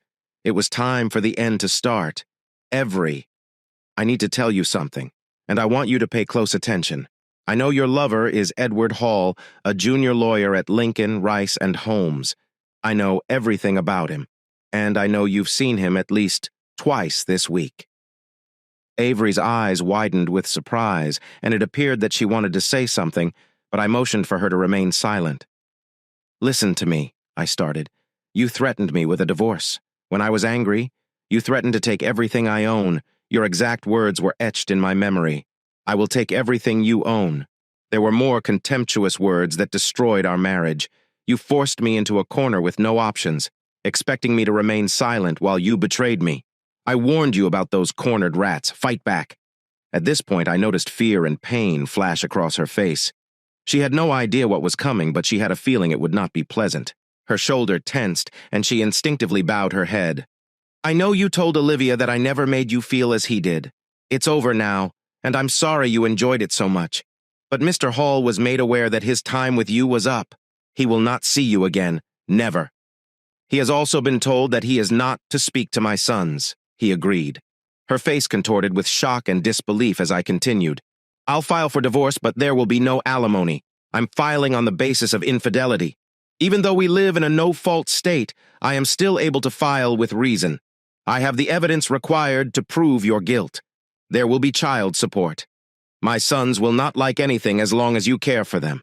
I'll make sure you have the means. However, you will have to work for anything else you desire personally. I'll handle everything, so don't worry. I will even cover the cost of the divorce. Avery stood up, her face flushed from anger. You're insane to think I'd agree to that. As I previously warned, I will take you to the cleaners. Please wait. Despite her fear, she remained defiant and attempted to bluff her way out of the situation. Why don't you call Mr. Hall right now? See what he has to say? Oh, wait. You will need to contact Memorial Hospital. The call I received earlier informed me that he is in the emergency room. He might have been admitted by now. Simply call his cell. You can use mine. I've already saved the numbers for you. Avery looked at me with horror. What did you do? What have you done to Edward? Oh my God. Mark, what have you done? Why, Avery, what do you mean? I've spent the entire evening at home with you, and I was at work earlier, so how could I have done anything wrong? Why would I do anything to your lover? You made it clear that I should stay out of it. That was none of my concern. Avery must have been scared by the look I gave her. She'd never seen me like this before. I'd always been a calm, mild-mannered man who had never hurt anyone and was incapable of physically disciplining the children, leaving that task to her. But now she saw another side of me. My face was cold and hard, my eyes empty of emotion. Avery entered the next room, and I overheard her speaking on the phone. She must have contacted someone because she returned with tears in her eyes, slumping into the chair and staring off into space. I sat down calmly and picked up the newspaper. I knew what she had heard on the phone. Her lover was about to end their relationship. It was either that or get beaten every time he saw her. That was a promise made to him by 3 large men. When I picked him up after work today, they explained why he was being harassed and what would happen if he ever saw or spoke with Avery again. The demonstration had landed him in the ER. Avery wiped away her tears, sighed deeply, and looked at me. Well, it appears that you have won. Edward said he would never see me again. He said he would have all of my belongings returned to me and that he never wanted to speak to me again. Well, it appears that you have nothing to worry about. Then everything is taken care of. I have my own lawyers and they will handle everything. This should be done very quickly. I set down the paper and stood to leave. I'll talk to the boys this weekend and explain why we're divorcing. Perhaps they are old enough to understand. If not, they will grow up to remember. As I walked away, I looked back and saw a defeated Avery crying. If I recall correctly, Avery, you stated that your affair would be brief and that things could return to normal soon. I gave a bitter, angry laugh. You are still young and beautiful, Avery. Perhaps you'll meet someone who can put up with your fantasies. Someone who prefers an open marriage. Someone who allows you to sleep with as many men as you like. I couldn't, but that is just me. Good luck. Children may not understand it now, but we do. Adults must live with the consequences of their actions. Here is the next story. You know she isn't being faithful to you. Shauna, my closest friend, asked. Her clear blue eyes were fixed on my face, making it difficult for me to look away from her words. After she said that, I had no idea where to look. We were sitting on the back deck of our house. I was at a loss for words and did not know how to respond. Her question surprised me. I had been having a peaceful afternoon until then, but her concern, her gaze, and the pain on her beautiful face told me we both understood the gravity of her words. For a few moments, I avoided her gaze. Finally, I cast a brief glance at Shona, wishing I could undo the previous 30 years. I knew she wouldn't have said that without a good reason. My shoulders tensed as I looked up at the cool gray winter sky over Byron Bay, Australia. This was the coldest time of year. As we sat on her patio, a chilly breeze from the ocean blew in. In the late afternoon, we bundled up in warm sweaters and drank hot chocolate. The silence lasted as I tried not to look at her while thinking about the clouds. The way the clouds were moving made me think that rain was on its way. I sighed and picked up my half-empty mug of hot chocolate. I watched the clouds change shape as glimpses of blue sky appeared and then vanished. I took a deep breath. As much as I tried to focus on the weather, the bright sky felt disconnected from my mood. I couldn't get away from Shauna's uncomfortable words while holding the warm mug. I turned to face my daughter, Maddie. She was happily pushing her half-brother Greg on the swing and showing us around the backyard. Neither of us spoke for a few minutes. I knew Shauna was waiting for me to collect my thoughts. She'd noticed something was bothering me for a while, with my wife's strange excuses and hurtful comments making me question our relationship. The time apart, lack of closeness, and arguments had made me sad and grumpy, prompting me to retreat to the spare room several times in recent months. People knew I preferred love over conflict, so I tried to avoid fights. It was not that I was weak. I simply wanted to handle things differently. I would defend myself and others when necessary, but when it came to my own problems, I used to put them off and hope they would just go away. I sighed deeply as I watched Maddie and Greg play. I felt emotions rising inside me that I had been ignoring for months. A tight feeling of stress turned into an ache in my chest, and I swallowed hard. I returned my gaze to Shona, who was wearing a worried expression. I knew she didn't want to cause trouble, but I also felt like she was one of the few people in my life I could truly rely on. When I returned my gaze to her, words eluded me. I watched Shona slowly take an envelope from her large bag, which appeared to contain everything a mother could possibly need for her children. I apologize, but I can't think of a better way to say this. Bridget isn't being honest with you, she said softly. Shona held the heavy envelope for a moment, her expression a mix of sadness and sympathy, accompanied by a deep breath. She put the envelope on the table in front of her and rested her left hand on it. It's all here. I've been thinking about this all afternoon, but you need to know what's really going on. Do you want me to give it to you today or later? I could see the pain in her eyes. She wasn't happy to share this news, and I knew it was difficult for her to see my pain. She had been my closest friend for the majority of my life. I know myself better than anyone else. My name is Timothy Other, but everybody calls me Tim. I thought I was happily married to Bridget until a moment ago when Shona showed me the envelope. I realized it contained the truth about my marriage. Not so happy or healthy after all. Reflecting on the past year, I couldn't pinpoint exactly what was wrong, but I'd always had doubts about Bridget's commitment. I sighed again, concentrating on the envelope Shona was holding. I had already experienced this kind of betrayal once. We sat silently, staring at the bad news beneath his hand. I didn't want to believe it, but the expression on her face told me that whatever was inside that envelope would hurt. "How do you know, Shona?" I inquired, my voice shaky as I fiddled with my cup of hot chocolate, which was now cold. "Rick," she responded simply. Rick was Jonas's husband, a well-known family lawyer with extensive connections in Byron Bay and throughout Queensland. My relationship with Rick was complicated. We both cared deeply about Shona and would do anything to help her, even considering our past. Rick had become a close friend over the years. We kept looking at the envelope. If what I believed was correct and what was inside belonged to Shona, it could be the end for Bridget and me. It's also possible that Rick was a better friend than I realized. Perhaps he was upset about my close friendship with his wife. A wave of worry washed over me as I stared at the envelope, rested, and extended my hand. I was thinking, I can't go through this again, Tim. You will not be alone. Shona said she always seemed to understand how I felt. I sensed she wanted to say something this time, but she held back. We'd been through a lot together.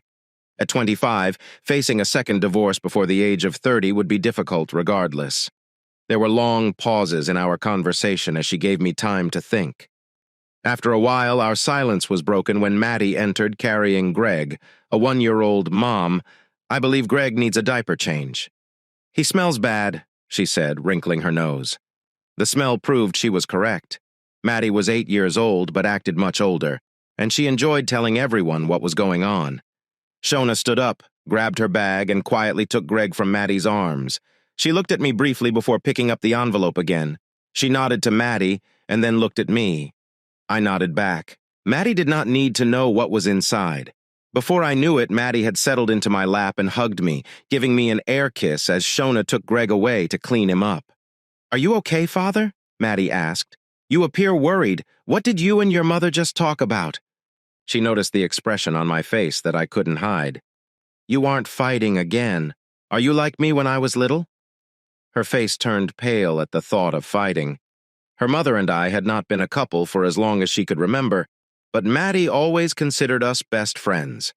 A few years ago, she asked why we weren't together if we loved each other so much. Shona and I had been explaining things as Maddie grew older, but she must have been concerned after hearing some recent stories. Shona and I had previously been married. We met in 3rd grade and quickly became best friends. Our friendship evolved into dating, and before we knew it, we had an unexpected pregnancy. When we were teenagers, our parents were astounded but still supported us. We were young and believed that getting married was the right thing to do. So we did it shortly after Maddie's birth. Looking back, we probably should not have.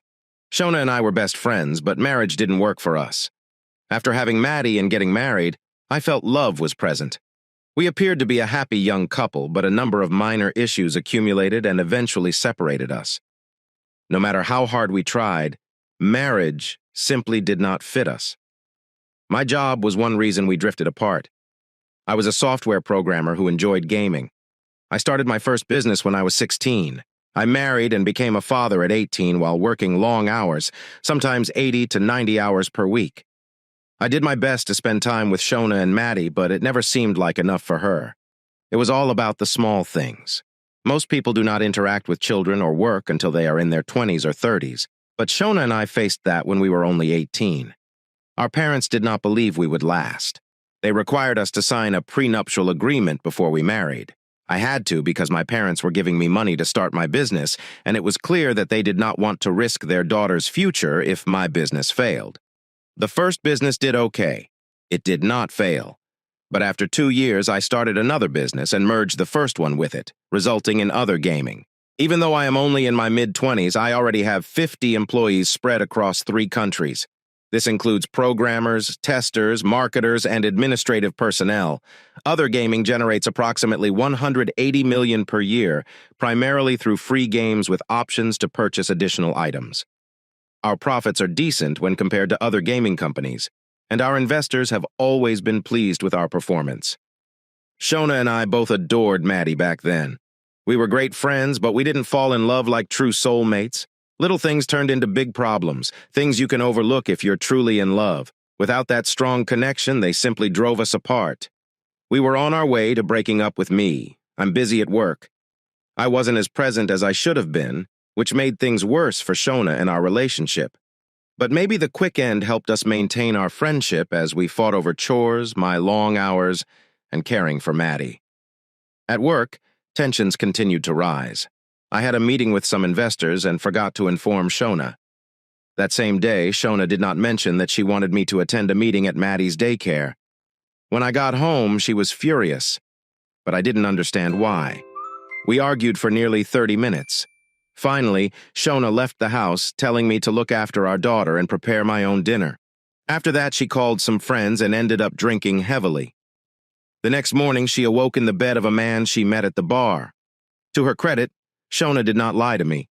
She returned home the next day, looking sad and sorry, but when she told me what she had done, it felt like my entire life was crumbling away. I felt hurt and humiliated. In a fit of rage, I lashed out at her, saying hurtful things. She was stunned for a moment, but then insulted me, calling me names that cut deep. As soon as she said those words, she realized she had gone too far. She was the one who had abandoned and hurt me. Yet there we were, hurling insults. I'd been her best friend for a long time. She knew Tim. She began to speak but stopped, her hands covering her mouth as if she was afraid. I looked at her with sadness, raised my hand, and walked away without saying anything. I moved into the spare room for several months. I am sure the neighbors could hear us arguing. I was hurt, so I filed for divorce, citing her actions. When she found out while I was at work, she declined to go to counseling, as our agreement allowed. Like most couples. Over the next few weeks, Shona alternated between apologizing and pleading for my forgiveness. When I didn't respond the way she wanted, she'd get upset and yell at me, saying mean things about me and our relationship. The only time we didn't argue was when we were with our daughter Maddie, but there was still tension in the air. Eventually, both of our parents stepped in. They claimed we warned you and helped us take a good look at ourselves. One evening, I returned home to find both of our mothers quietly talking to Shona while she cried. My father pulled me aside and told me I needed to think things over, but he also understood my distress. After a lengthy conversation between our parents, they forced us to sit and listen to them for 3 hours. They pointed out our mistakes, making us feel the consequences of our actions. Shona and I sat silently for 15 minutes after they left us alone to talk. But once we started talking, everything else faded away, including our hurt and pain. Even though she had cheated on me, it had hurt both of us. This time we spoke without shouting. I believed her when she said she wouldn't have done it unless she had been drunk and upset. "I'm so sorry, Tim," Shona said, wiping away her tears. "I never intended to hurt you like this. I should not have left that night. I shouldn't have. I should never have done what I did." She spoke after taking a deep breath. "I treated you with great disrespect, and it was foolish of me to blame you for what I did." I offered her a sad smile. "I'm sorry, Shona. It hurt and still does. You are my closest friend, and I should have forgiven you." Shona gently touched my cheek. "Thank you, Tim. What does this mean for us?" she asked. We talked for hours and decided that if we wanted to be friends and trust each other again, we needed to end our marriage. For the first time in several months, she cried in my arms. After that, we never slept in the same bed. However, we spent a significant amount of time together in the days that followed. We decided that co-parenting with friends was the best option for us. The divorce took about 18 months, and Shona and I gradually became best friends again. We got over our marriage's bitterness and rebuilt a close friendship on its ashes. We're slowly learning to trust each other and share our thoughts, just like when we first started dating. We exchanged hugs and the occasional soft kiss, but our romantic feelings faded after the divorce. Was I sad? Yes. I still loved Shona very much, but I would rather have her as a friend in my life than risk hurting each other while married and unable to trust. Approximately a year after the divorce, I began dating Bridget just 1 week after Maddie's 4th birthday. Bridget worked with Shona, and that is how we met. She had hinted at wanting to go out after Shona and I were finished. When I didn't ask her out, Bridget asked me instead. I checked with Shona to see if it was okay to date Bridget. She hesitated, but eventually gave me her permission, even though I could tell it hurt her. After a few dates, I frequently found Shona at my door with Maddie the next day, and I ended up telling her about my time with Bridget. She was a true friend who never judged me during those early days, even when I could see tears in her eyes. Within 3 months of dating Bridget, we had grown very close. Until then, all I'd known was gentle and caring moments with Shona. We were always supportive of each other in our relationship. It was good to see each other happy, but with Bridget, everything changed. I knew she was different from the moment she welcomed me into her room. She was bold and adventurous in a way I'd never seen before. Bridget enjoyed things that were exciting and lively. She was also expressive, telling me exactly what she wanted without hesitation. After 6 months of dating, our relationship became more relaxed and soft. That's when she told me she was beginning to fall in love with me, rather than just being attracted to me. Bridget told me that around the same time Shona and I were ending our marriage, she was also leaving a long-term relationship that she described as intense but unhealthy for her. Having met her several times before, she saw me as a caring individual who would treat her well, in contrast to her previous partner. Bridget was short, but athletic. She had strong legs and a fit body from exercising. I admired her confidence and how she carried herself. She introduced me to numerous new experiences. Bridget transformed me from someone unsure to someone who valued being close in a variety of ways. However, she made it clear that she valued loyalty and wanted me to be her sole partner. Bridget soon moved in with me, which made things even better. She was a pleasure to be around, always laughing and interested in my day. She enjoyed going out, but she also preferred quiet nights at home. About a year later, Bridget mentioned marriage. After some time, I realized she wanted me to propose, so I did. 8 months later, we got married. It could have happened sooner, but she wanted to talk about a prenup first. My legal team insisted on it for protection, and there were some heated discussions about it. Finally, she signed the papers following our discussion with my board chair, which helped to resolve the issue, while Bridget and I were planning our wedding. Shona was also dating someone new, Rick. I wanted to dislike him, but I couldn't. Rick was friendly and a few years older than Shona and I. When I saw them together, I thought they were a good match, which I never was. Their relationship was very different than mine with Bridget. Rick and Shona took their time getting close, whereas Bridget and I rushed in with our emotions. When Shona noticed this, we had a big discussion. We promised to talk about our jealousy of each other's partners so we could stay close. Bridget and I, along with Rick and Shona, grew stronger as couples. Everyone knew Shona and I could be best friends. We almost had a big fight over a few things when Rick and Shona first started dating. That's not quite right. He once punched me in the mouth after seeing Shona hugging me after I dropped Maddie off. They were already engaged, and Bridget and I were married. Shona told him to calm down because I was already married. Her best friend, Maddie's father. If he couldn't take it, he could leave. I was a groomsman for their wedding 6 months later. Overall, our friendships were unusual, but they worked. Shona and I were clearly very close, and with Maddie in the picture, that was unlikely to change. Rick accepted this, and we became good friends. He understood that I cared for his wife in a friendly manner, not more. We ended up spending time together on the golf course thanks to Shona. Bridget and Shona also had an easy friendship. They were not best friends, but they would occasionally hang out while Rick and I played golf or took Maddie out for fun, back to the present. I leaned down and kissed my busy daughter on the cheek as she reached for a chocolate chip from a muffin. I wasn't actually eating. "No, sweetie," I told Maddie, trying to find the right words to describe her father's wife without bringing up her mother's past. "Mommy and I are not fighting. She's just telling me about a difficult situation," I said, looking for the right wording. "It's about Bridget, correct?" Maddie spoke boldly. I looked at her with surprise. She giggled like a girl who believes she knows everything. When she noticed my expression, she said, "I knew it, Maddie."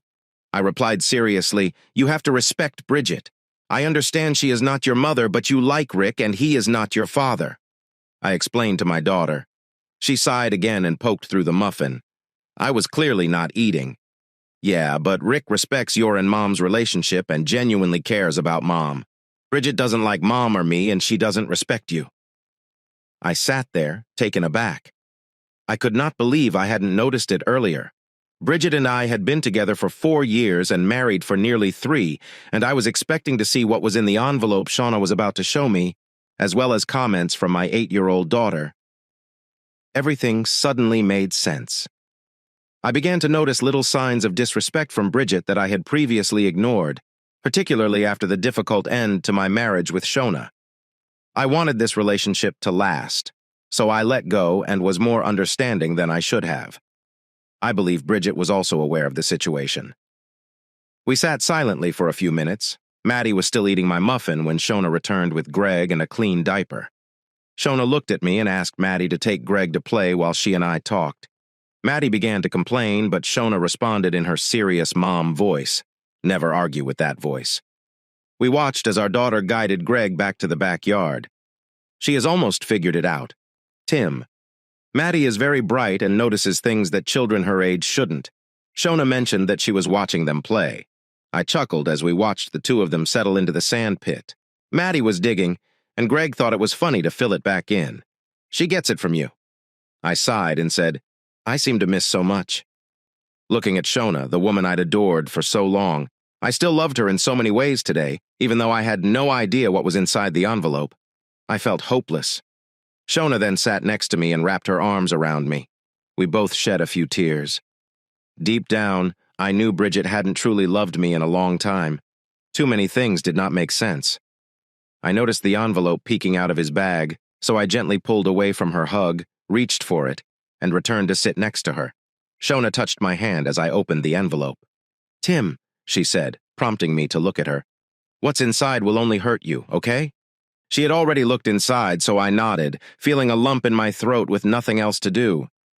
I opened the envelope. 2 papers and a USB drive were presented. The first paper was a report detailing the times, dates, and locations where Bridget had been observed, as well as notes from conversations captured on the USB drive. The drive contained audio and video recordings, proving that what I was reading was accurate. If the first document broke my heart by revealing Bridget's infidelity, the second one felt like a direct blow, sending my heartbreak skyrocketing and shattering it even further. The second set of papers featured numerous photos of Bridget with her ex, Brad Horton. At first, they appeared to be drinking coffee. The picture then showed them kissing and eventually touching each other. The last few photos were more disturbing, showing her in extremely compromising positions with him. Some photographs were taken from a distance, while others appeared to have been taken in secret. Everything felt like proof that she was cheating on me. It hurt to see her with Brad, but it broke my heart when I remembered the promises she had made to me. She insisted that her love was solely for me and that no one else would take her away from me. That was another promise broken, and I couldn't accept such betrayal. With a heavy sigh, I returned the papers and USB drive to their original envelope. I felt a sense of emptiness and dread, knowing that it would hit me harder later. Why? I asked, feeling something deep within me fade away. Shona didn't respond. She could see I was in pain. Tim. She started, then stopped. I looked at her, my oldest friend, my daughter's mother, and my former wife. This was the first time someone had hurt me in this way. What is wrong with me? My chest felt tight as I asked. Shona seemed surprised by my question.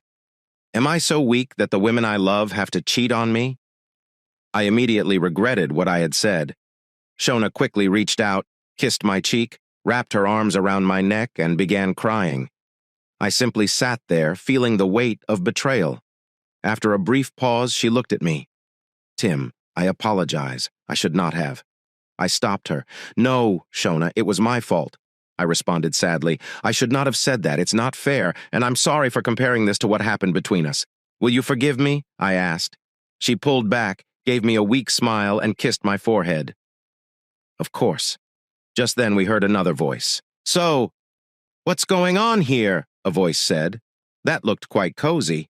We turned to face Rick, who was trying to be serious but smiling.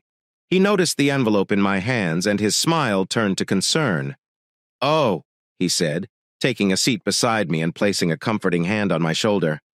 I am sorry, mate. I took this matter into my own hands. Shona and Maddie said things that worried me, so I began looking into it a few months ago. The private investigator is someone I trust.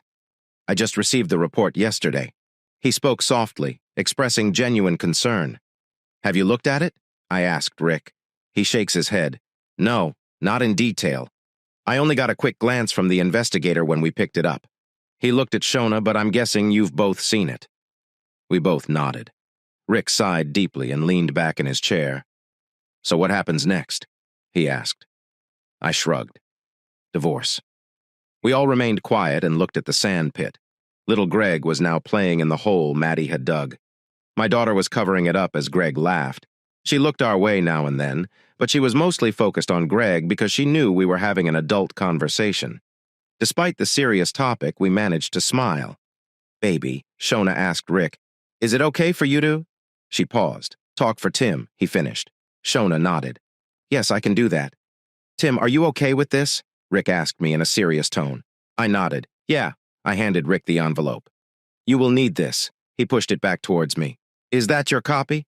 I assumed you'd want to keep one and have another on my desk. Prenup? He asked.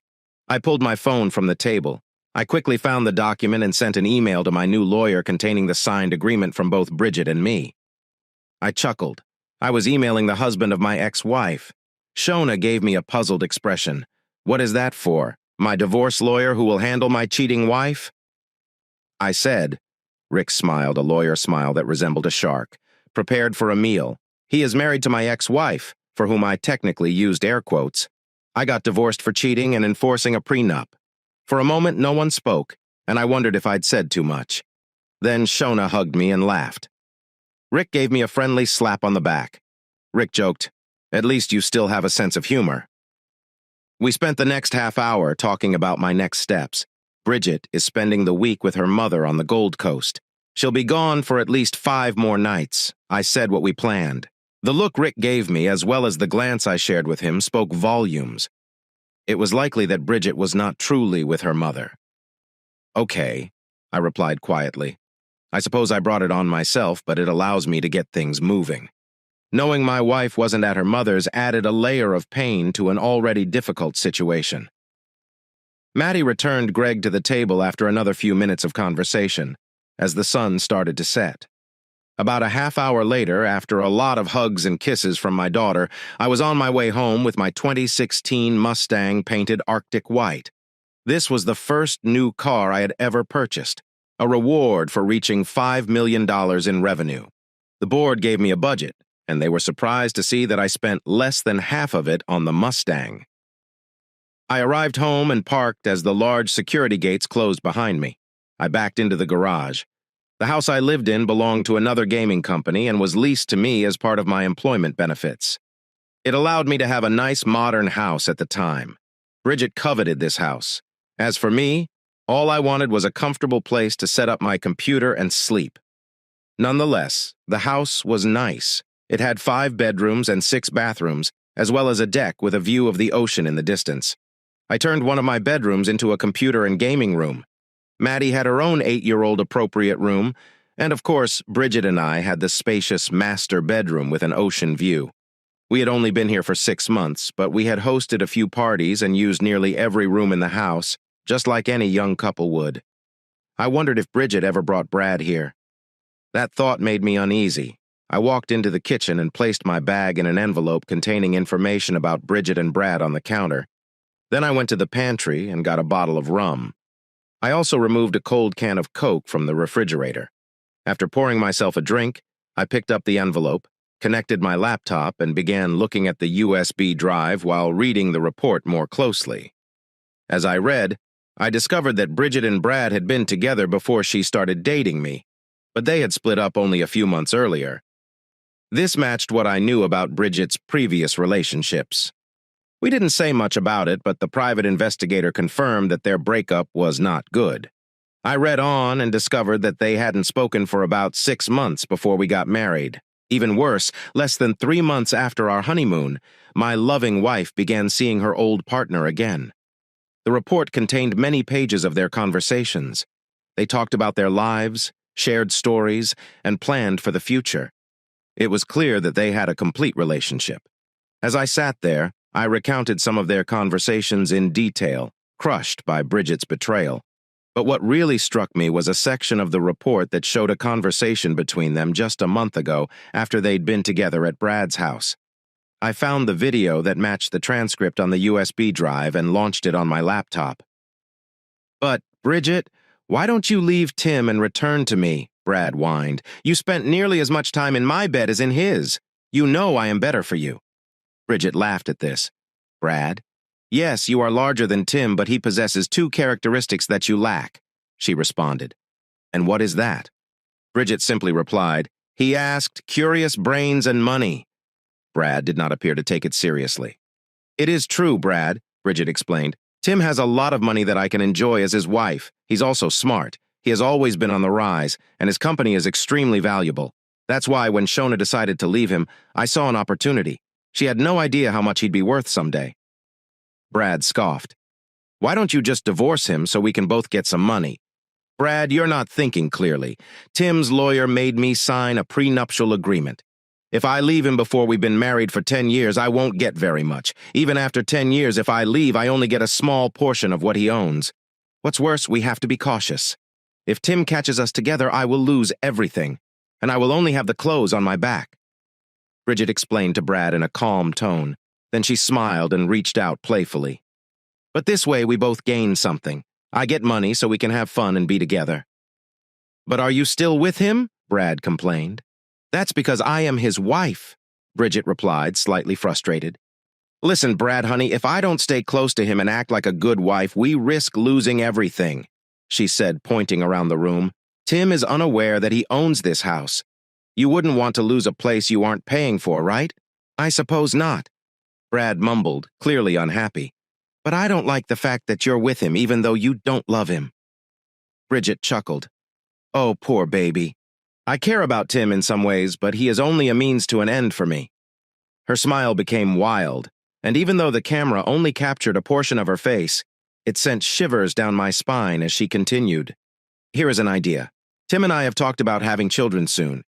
What if, when I stop using birth control, you get me pregnant and claim it as Tim's? Would this make you feel better? Then when the child reaches 18, you can inform Tim that the child is yours, not his, right? Before Tim experiences an event. Brad became excited, and they were reunited just moments later. I rushed to the bathroom and became ill. That night, I did not sleep well. After watching the video of their conversation and a few others, I tossed and turned, my mind racing with images of Bridget and Brad together. I finally fell asleep and awoke abruptly around 8:30 when my phone rang. I fumbled to respond. "Hello," I replied, still half asleep. I heard someone giggle. "Hey, big guy. Are you sleeping in while I'm away?" My wife's cheerful voice spoke briefly. I hesitated, unsure how to respond. Should I confront her or act normally? Bridget picked up on my pause. "Tim, are you all right?" she asked. I couldn't tell if her worry was genuine or an act. I figured it was an act. I chose to remain silent about what I knew. I didn't need to see Bridget, so I suppressed my emotions. Everything would soon become public knowledge. I apologize for being late. I'm dealing with some difficult issues right now. I said, "I am sorry to hear that. I'll be back Monday night so you can tell me all about it. Perhaps we can start working on the child we discussed," my wife said cheerfully, implying that she was going to spend the weekend with Brad. "Sure," I replied, attempting to appear interested but lacking enthusiasm. "Tim?" I could hear the concern in her voice. Did she think I was on to her? "Are you okay?" I took a breath. "Yeah. Bridget, your call awoke me. I slept poorly. I'm just slightly off," I replied, attempting to sound normal. There was a pause. "Okay, then I'll bring you something nice from here," she said. "That sounds good. Bridget, have fun," I responded, trying to be a supportive husband. I heard Bridget exhale. She must have believed me. "All right, my wonderful husband. I will talk to you later. Love you." "Goodbye," I said, hanging up quickly. The talk about having a baby bothered me. I spent the next few hours angry, thinking about her relationship with Brad and her attempts to conceive, all while planning to pass the child off as mine. After her last period, she made a big deal about throwing away her birth control pills and deciding it was time to try. I was infuriated. I spent the rest of the day doing what anyone would do when they felt betrayed. I went online and blocked Bridget's access to my bank accounts. I canceled our joint credit cards and contacted my accountant and lawyer about removing her from my financial plans and insurance. I sent emails introducing Rick to my business team, making sure everything was organized in a dark manner. Thinking about it made me smile. Around lunchtime, Rick and Shona arrived with food. They delivered hot chicken, fresh bread, fries, and salad. Maddie took Greg to a room to play, while Shona prepared lunch and Rick and I chatted. Rick frowned as he thanked me for the introduction email. "However, you do not appear to have slept well." I shake my head. "Not at all. I slept little, and when I did, Rick nodded."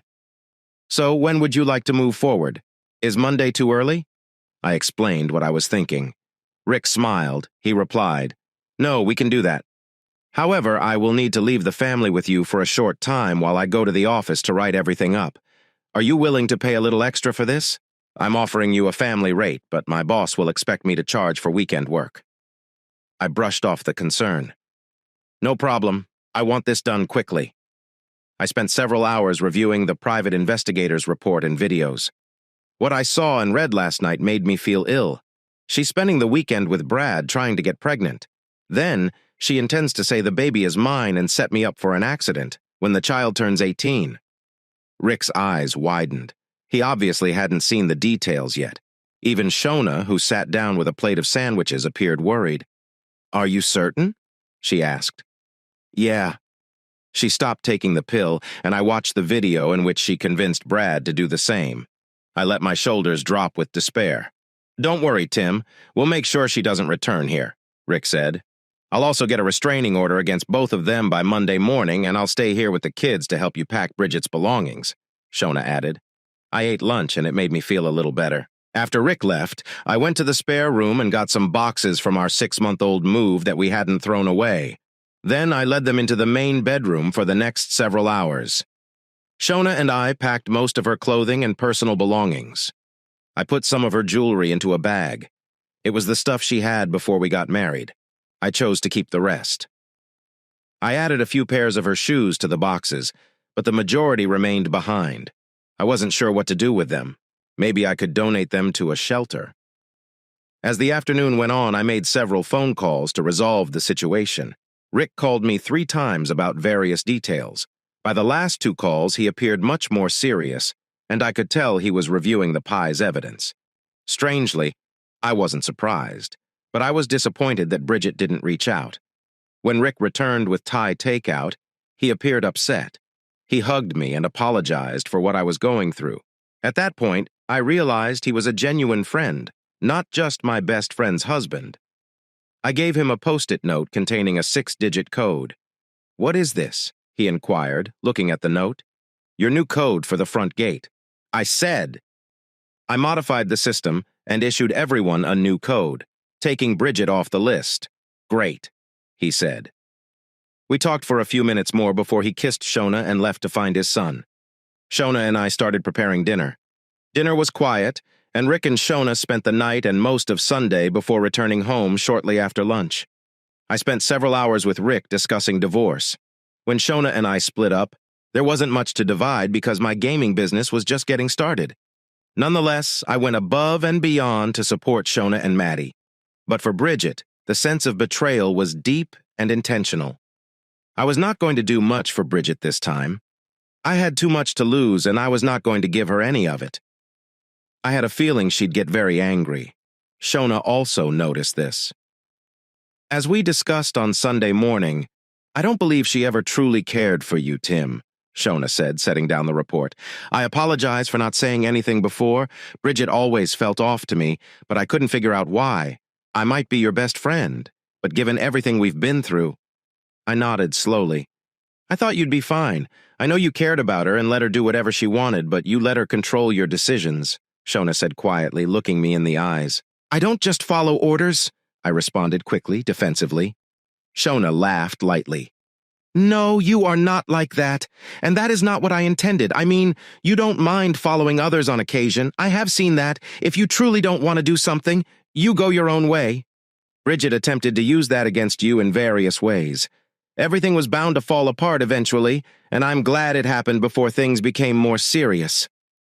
We talked a little longer, and Maddie returned a few minutes later, holding Greg's hands above his head as he waddled around, smiling like a little kid who has everyone's attention. We entertained the kids for about 15 minutes before Rick went into the living room to settle them down with a movie. As they left the room, Shona mentioned that Maddie had noticed everything all along. She has never liked Bridget, and she refuses to let anyone mess with her father. That is something I am sure of, except for her mother. I joked and received a playful punch in the arm. "Tim," Shona said, and I could feel the mood in the room change. I looked at my ex-wife and saw a sad expression on her face. She exhaled. "I know we've discussed this before, but I'm sorry it didn't work out for us," Shona said. "But just because it didn't work out, I want you to know that I still care about you." Shona continued as I nodded, struggling to speak. "You're my best friend. We had a wonderful daughter together, went through some difficult times, and almost lost each other. However, you demonstrated your true character by treating me well when you could have done otherwise." "But Shona, I did." I began to speak, but she interrupted me. "No, Tim, you did not." She spoke firmly. "Yes, we fought and said hurtful things. I made mistakes that I later regretted, and yes, I called you names during our divorce. But you've always treated me with respect. You have never given me reason to believe you are anything but a good man." Rick walked back in and sat next to Shona, wrapping his arm around her and listening intently to what she had just said. "Shona has revealed a lot about what you both went through back then," Rick added, looking thoughtful. "Tim, as a lawyer, I only trust a few people, and you are one of them. After our fight, Shona told me to wake up, and I saw you in a new light. You were not going to take my girlfriend. You just wanted to be with your best friend while raising your daughter. When I realized this, everything changed for me. You were an honest and good man who simply wanted to do the right thing." Rick looked at me. "Tim, I heard what you said before. You're not a weak person.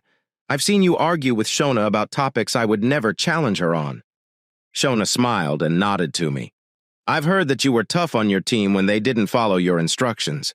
You are a strong leader, but the difference is that you follow your own rules rather than what others expect." Most strong leaders are concerned about missing out, but you don't get to the point, babe, Shona said. You're speaking like a lawyer. Rick and I both laughed. My point, Rick said, looking at Shona, is that Tim, you're going to have a lot of trouble getting away from Bridget. But remember, it is not your fault. You have been a caring husband, and she has taken advantage of this. This will be her loss, not yours. After that, we relaxed a little, and Shona offered to have Maddie stay with me this week for company. But, after giving it some thought, I declined. If things got messy with Bridget, I didn't want Maddie to be caught in the middle. On Monday morning, I went into the office to collaborate with some managers on various projects. We were preparing to launch a new game in 6 months that would use augmented reality across multiple devices. It was going to be exciting, but I was nervous about everything going on in my personal life. I arrived home in the early afternoon and began pacing, anticipating my confrontation with Bridget at around 4 o'clock. My telephone rang. Tim, my code isn't working with the gate. Bridget spoke in a sweet voice. I can't get inside the house. I know, I responded simply. What do you mean? Do you know? Her tone indicated some concern. I took a deep breath. I know everything, Bridget. I am aware of Brad. Your plans to become pregnant and claim ownership of the baby, as well as the accident you intend to have. I know you're not actually working on Tuesdays and Thursdays.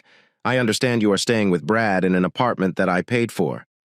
I know how you treated me disrespectfully, and most importantly, I know you do not love me.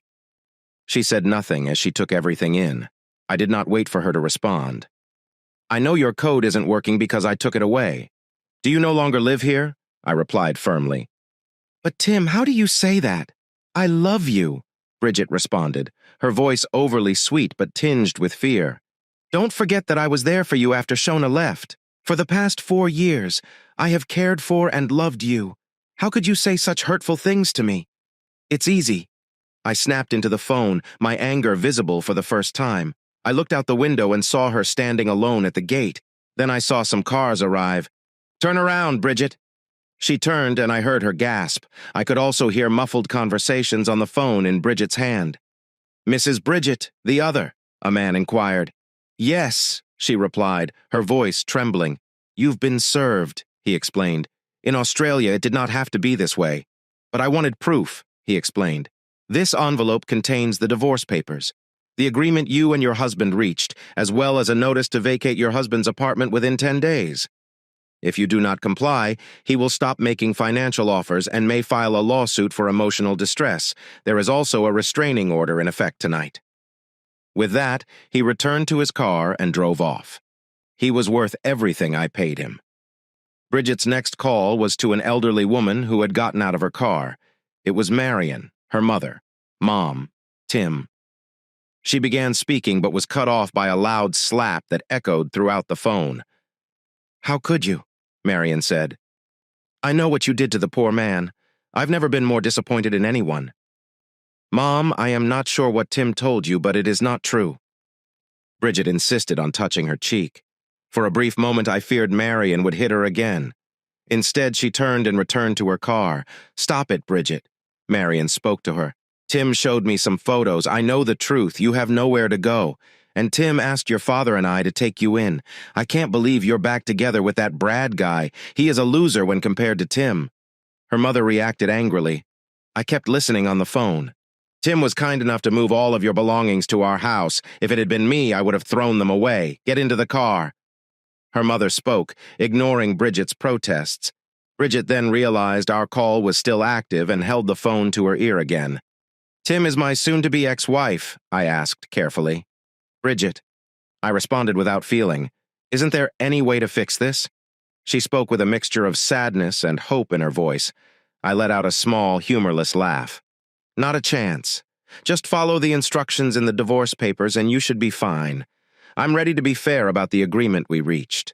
However, if you cross me in any way, I will ensure that you lose everything, including your pride, I replied firmly. I paused, and we both remained silent for a moment. I loved you, Bridget. I spoke softly, but you threw that love away. You did not truly care for me. You only wanted my money and Bridget.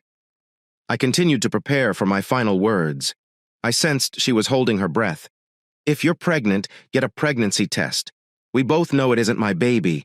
If you are and try to claim I am the father, I will make things extremely difficult for you. I finished coldly. I heard her sob as I hung up. I must admit that I felt a little better, but still empty inside. The following month was full of ups and downs. To relieve my stress, I threw myself into work or took Maddie on outings. However, my dreams were disturbing, and I frequently awoke angry. Bridget had hired a lawyer and was talking with Rick. Rick expected them to go against our agreement and demand a 50-50th split of everything, but nothing had happened yet. I told Rick to offer $30,000 in settlement, but they hadn't responded. Things took a turn that weekend. I took Maddie to the beach where we ate ice cream while sitting outside a small fish and chip shop.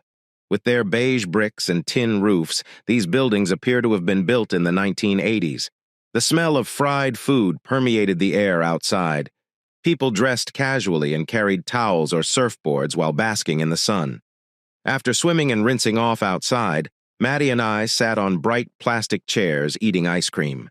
The weather was cool coming out of winter, but in Byron Bay, sunny days meant nice water, even if it was slightly chilly.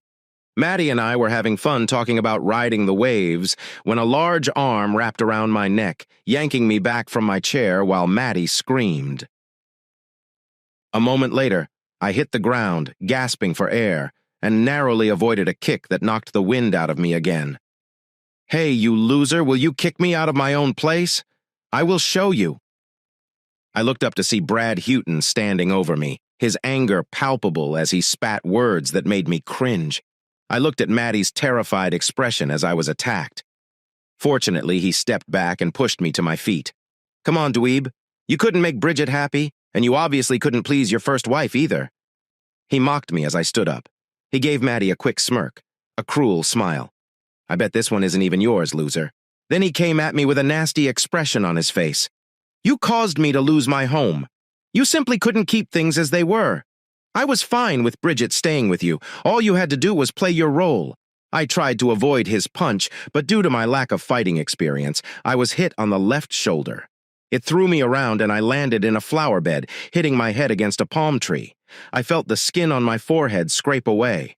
Brad took a step toward me, but before he could get there, my daughter jumped in front of him and yelled loudly, "Leave my father alone! He has not done anything to you! Get away!" She paused to catch her breath before shouting, "Help!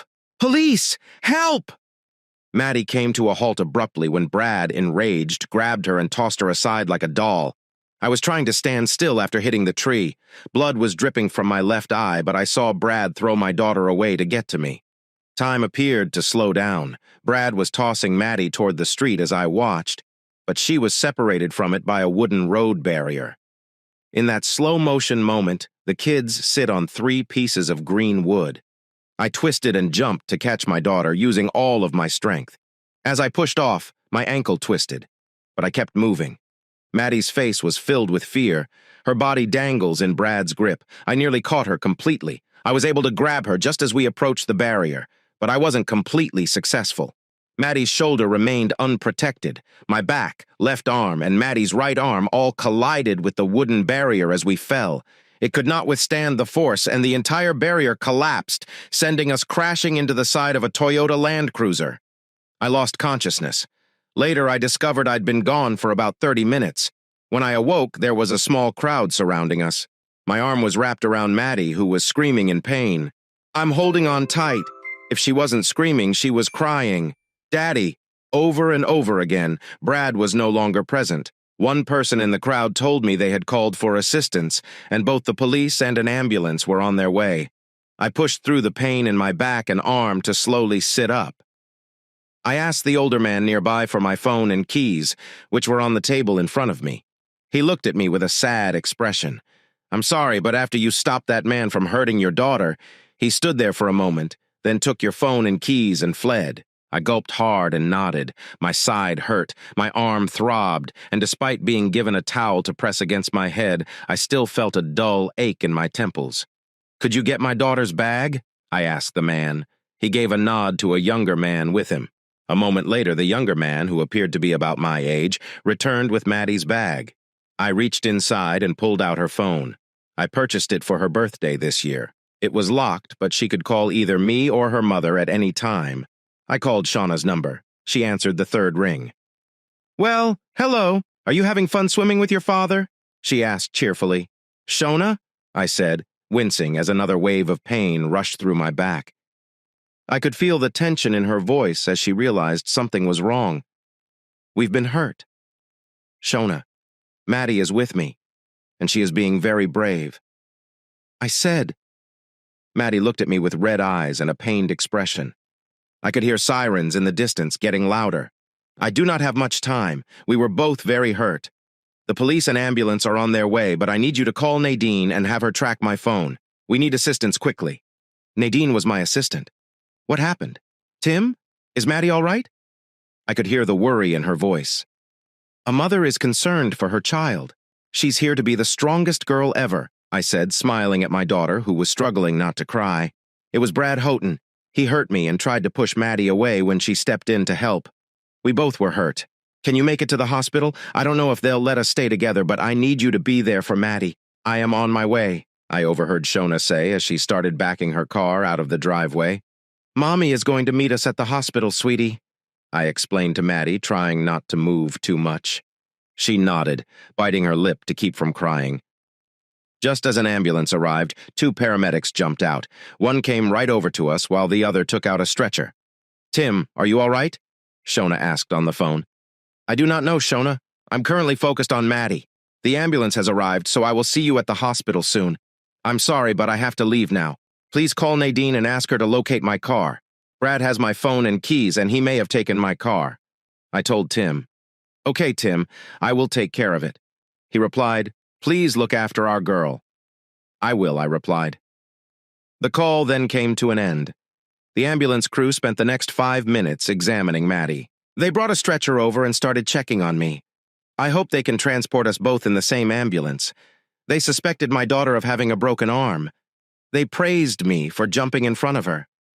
If I hadn't intervened, she could have been seriously injured when she hit the pine barrier. They helped me sit on the ambulance's edge after placing Maddie on the stretcher. I may have a broken arm, and they believe at least 3 of my ribs are cracked. They checked my head and suspected I had a concussion, based on what I and other witnesses said about the accident. The police arrived, and while the ambulance crew loaded us up, I shared some information. They took Maddie and me to the nearby hospital's emergency room. When we arrived at the emergency department, doctors examined us in the same area. Maddie clung to me the entire time. About 15 minutes later, Shona entered. I felt relieved when she rushed over to Maddie and gave me a quick kiss on the cheek. A few moments later, a doctor took both of us for x-rays. Maddie sustained a minor fracture in her right arm. They administered some children's pain medication and began wrapping her arm. I was in worse condition. I had a concussion which explained my severe headache, nausea, and tiredness. The x-ray revealed that I had 5 broken ribs and a broken arm. In a few days, I'd have severe bruising on my back as a result of the collision with the barrier. They administered strong pain medication and used special clips on the cut on my forehead. After that, I lay down on the hospital bed, smiling at Maddie. I would do anything to keep her safe. Shona was looking at me, sensing what I was feeling. "Thank you." She spoke with tears in her eyes. "I would do anything for both of you," I responded, trying to find a comfortable position. I closed my eyes, and a moment later I felt a gentle kiss on my lips. I opened my eyes and saw Shona standing over me. Tears are shimmering. "I love you too, Tim," she said. I smiled. Suddenly I winced and coughed, feeling blood. Shona screamed as a new pain in my side intensified, and I began to feel faint. That was the last thing I recalled for 3 days. When I awoke, I found myself in a more pleasant hospital room. Rick was there, and he noticed me moving. "How are you feeling, buddy?" he inquired, looking at me with concern. "I feel terrible. What happened? Is Maddie all right?" I said. Rick smiled. "She's fine. They put a cast on her, and she'll return to school next week. She will be the most popular child after her brave father." I attempted to laugh, but felt a sharp pain in my side. Rick noticed my wince here. "The nurse told me about this pain relief button. You can use it if you are in pain, if you can handle it, though. Try not to." I tried to smile but couldn't. What happened? Rick smiled briefly before assuming a serious expression. It's not that bad. The doctor said one of your ribs bent too far and poked your lung. You had a minor procedure, but you'll be fine. Just then, a nurse and a doctor entered. Rick stepped aside. They checked on me. I was told I was healing well. They changed my medication and then left me to speak with Rick. Is there any news about that jerk, Brad? I asked. Rick smiled as he sat on the edge of my bed. He took out his phone. Look at this. This is a news clip from the night you and Maddie were brought in. There was a news report from Sydney. Tonight's top story. A manhunt is underway for Bradley Horton. Earlier today, Mr. Horton attacked a local business owner, Mr. Timothy Other. We now proceed to the Byron Bay Hospital, where Mr. Other and his daughter are receiving care. Now it's your turn, Carly. Thank you, Sharon, said one of the local reporters standing outside the hospital. I recognized Carly Evans from her previous interview with me. Mr. Bradley Horton, a wanted fugitive, attacked Mr. Other around 11 a.m. today. Witnesses say Mr. Other was enjoying ice cream with a young girl who was thought to be his daughter when Mr. Horton grabbed him from behind and pulled him back for no apparent reason. When Mr. Other's daughter attempted to assist her father, Mr. Horton injured the 8-year-old girl. According to witnesses, Mr. Other, who was hurt and bleeding, jumped in front of his daughter to protect her from serious harm. Carly asked Sharon, "Could you tell us how Mr. Other and his daughter are doing?" "Yes, Sharon," Carly responded. "Mr. Other is in serious but stable condition after undergoing emergency surgery this afternoon. His daughter sustained minor injuries and is expected to return home tomorrow. What else can you say?" asked Sharon at the news desk. "Sharon," Carly continued, "according to police, Mr. Houghton stole Mr. Other's phone and car and was last seen driving south towards Newcastle shortly after the attack. It is unclear whether Mr. Houghton carries a weapon, but police believe he is dangerous. If you see him, call Crime Stoppers immediately and stay away from him." "That's sound advice, Carly," Sharon said, pausing to read a note in front of her. "Carly, do you know why Mr. Houghton might have harmed Mr. Other?" Carly appeared unsure for a moment, looking around for someone off-screen. After appearing to have received confirmation, she read from a piece of paper in front of her. "Yes, Sharon, I do have some information." "We all hope so, Carly," Sharon said, her voice serious and angry. "Kindly keep us updated."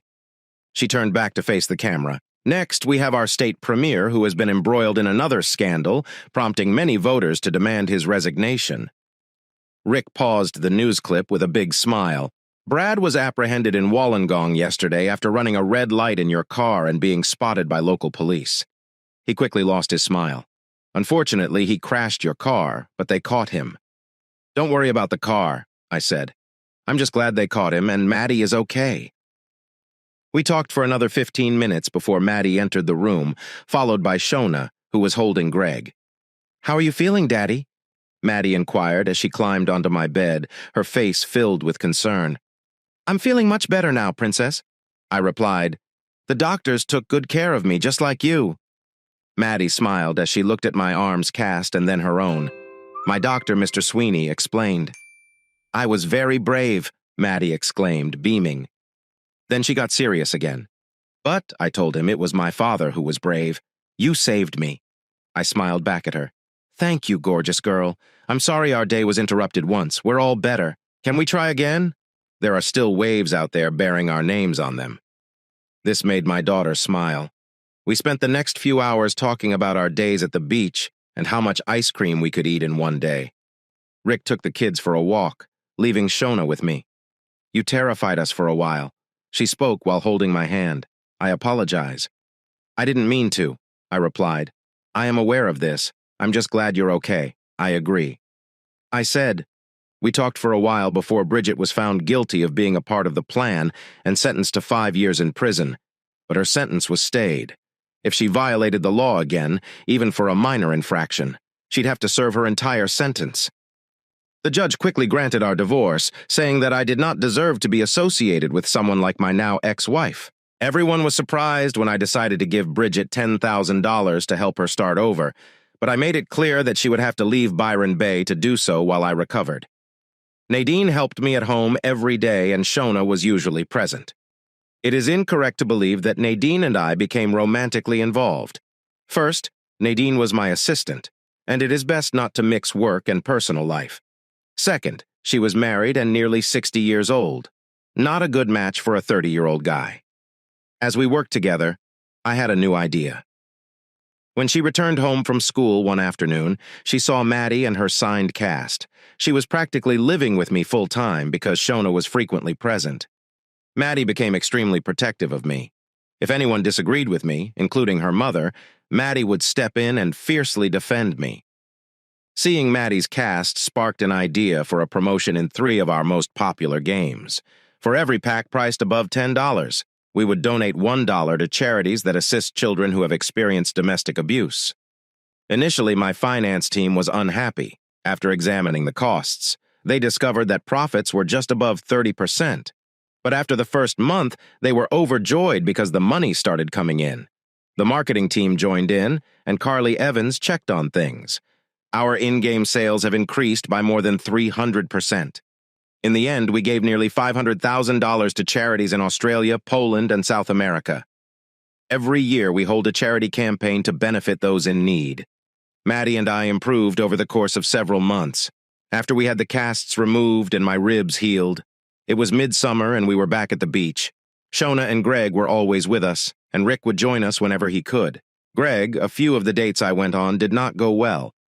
There was either no connection, they seemed scared of my background, or they simply wanted my money, as Bridget did. I wished I could meet someone like Shona, with whom I had a special bond. I was only 31, so I thought I still had plenty of time. A year had passed, and I had a few brief conversations with Bridget. They were quick and tense, and most of them ended with me saying no. She wanted money to get back together or for me to forgive her. Each time I told her no and hung up. What I didn't realize was that my life was about to change again, but not in the way I expected. I had just turned 32, so my office, along with Shona and Nadine, organized a birthday party at my house. I decided to stay in my house after the divorce because I loved it and had put a lot of effort into it. That evening, we had more than 100 guests. I knew about half of them. People from work, local businesses, co-workers, and even Carly Evans attended. Despite being told to keep it private, my family attended, including my parents, Bob and Tina, as well as Rick's parents and a few family members. Everyone had plenty to eat and drink, and there was music playing. As the night went on, I felt great, especially since people kept offering me fresh drinks. I had just seen Maddie laughing and running with one of my cousin's children when I accidentally ran into someone and quickly apologized. "Is that everything you have to say?" "Simply sorry." A voice called to me. I turned and saw a woman frowning at me. "What have you said?" I asked her. "Did you hear me?" She responded. A simple apology feels impolite. "Hey, stop staring and tell me where I can get away from the crowd," she said, returning me to our conversation. "You really cannot," I finally responded. "There are no smoking areas. If you want to smoke, you must go out onto the street." "Really?" she scoffed. "Is the owner this strict?" Her tone indicated that she didn't like the rule. "Yes, he is," I said, moving closer to her. She looked over to a quiet spot near the pool fence where no one was standing. "I'm sure he won't mind if I just have one over there, right?" I looked where she pointed and shook my head. "No, ma'am, I don't recommend it. It is a non-smoking area with children nearby." She appeared annoyed, but when I mentioned the kids, she began to put her cigarette away. Maddie walked up, her friend and little Greg following suit. Daddy said, "You can't smoke, lady."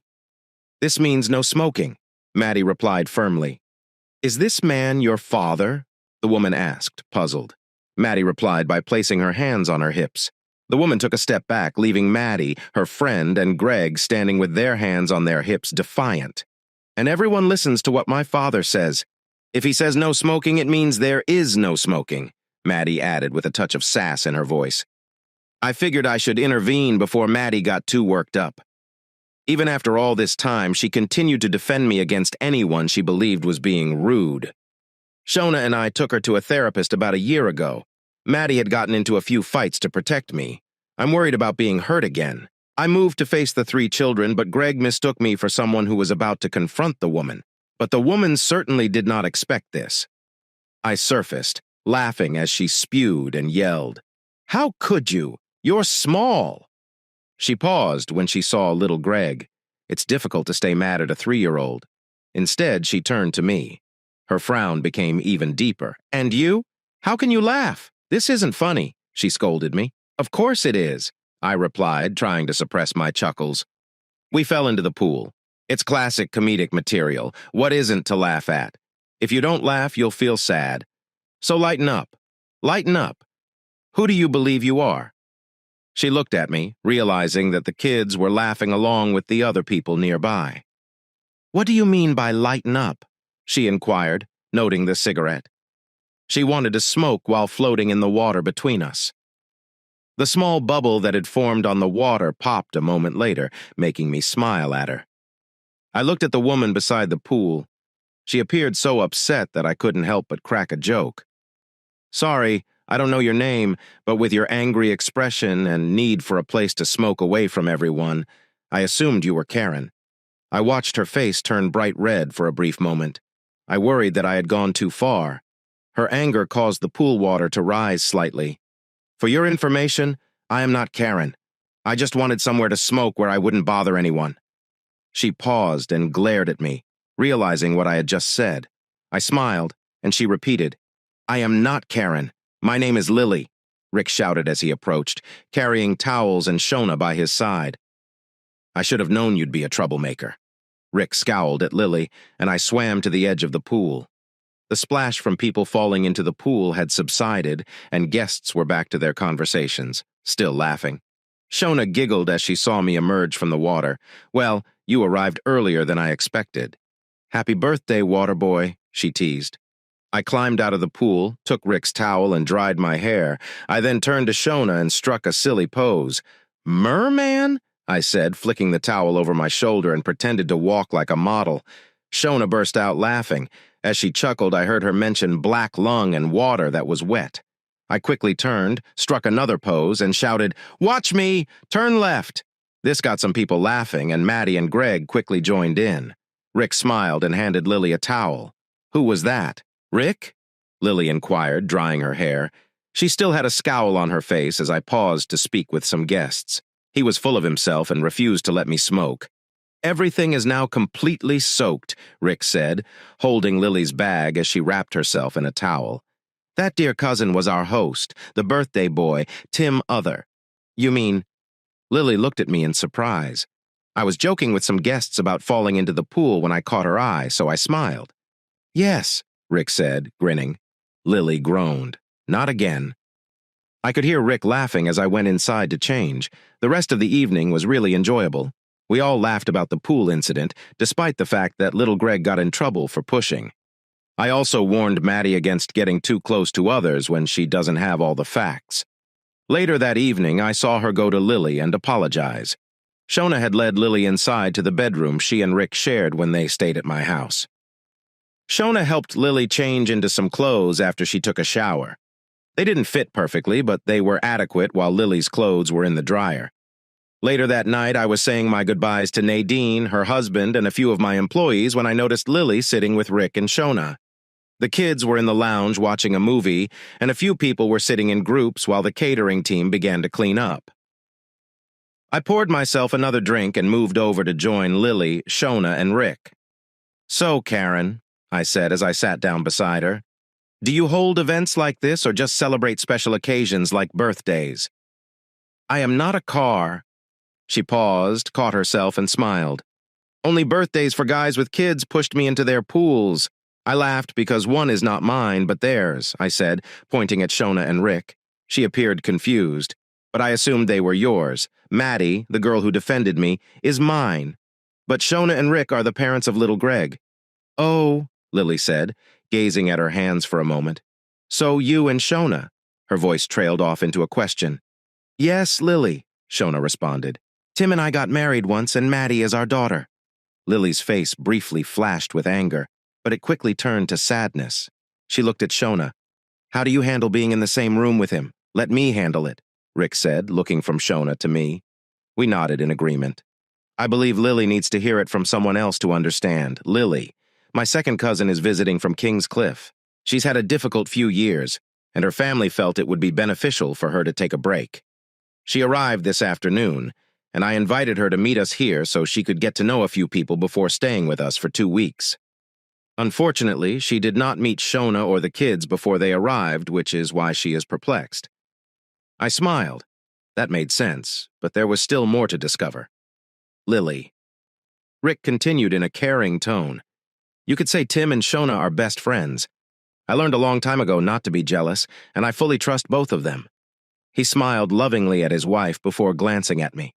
I raised my glass to express my gratitude. He exhaled. I don't understand how two married people can remain friends, but before you jump to conclusions, they have Maddie together, and neither of them has given me any reason to question their friendship. Lily looked surprised, glancing between Shona and myself. Shona chuckled. I know this sounds strange. Most ex-partners cannot stand each other, but Tim and I were friends before we married. Things did not work out, but he was always there for Maddie and me. I care a lot about him, but it feels more like having a close brother. We both realize now that marriage was not for us, but right after my husband, Shona, smiled at Rick.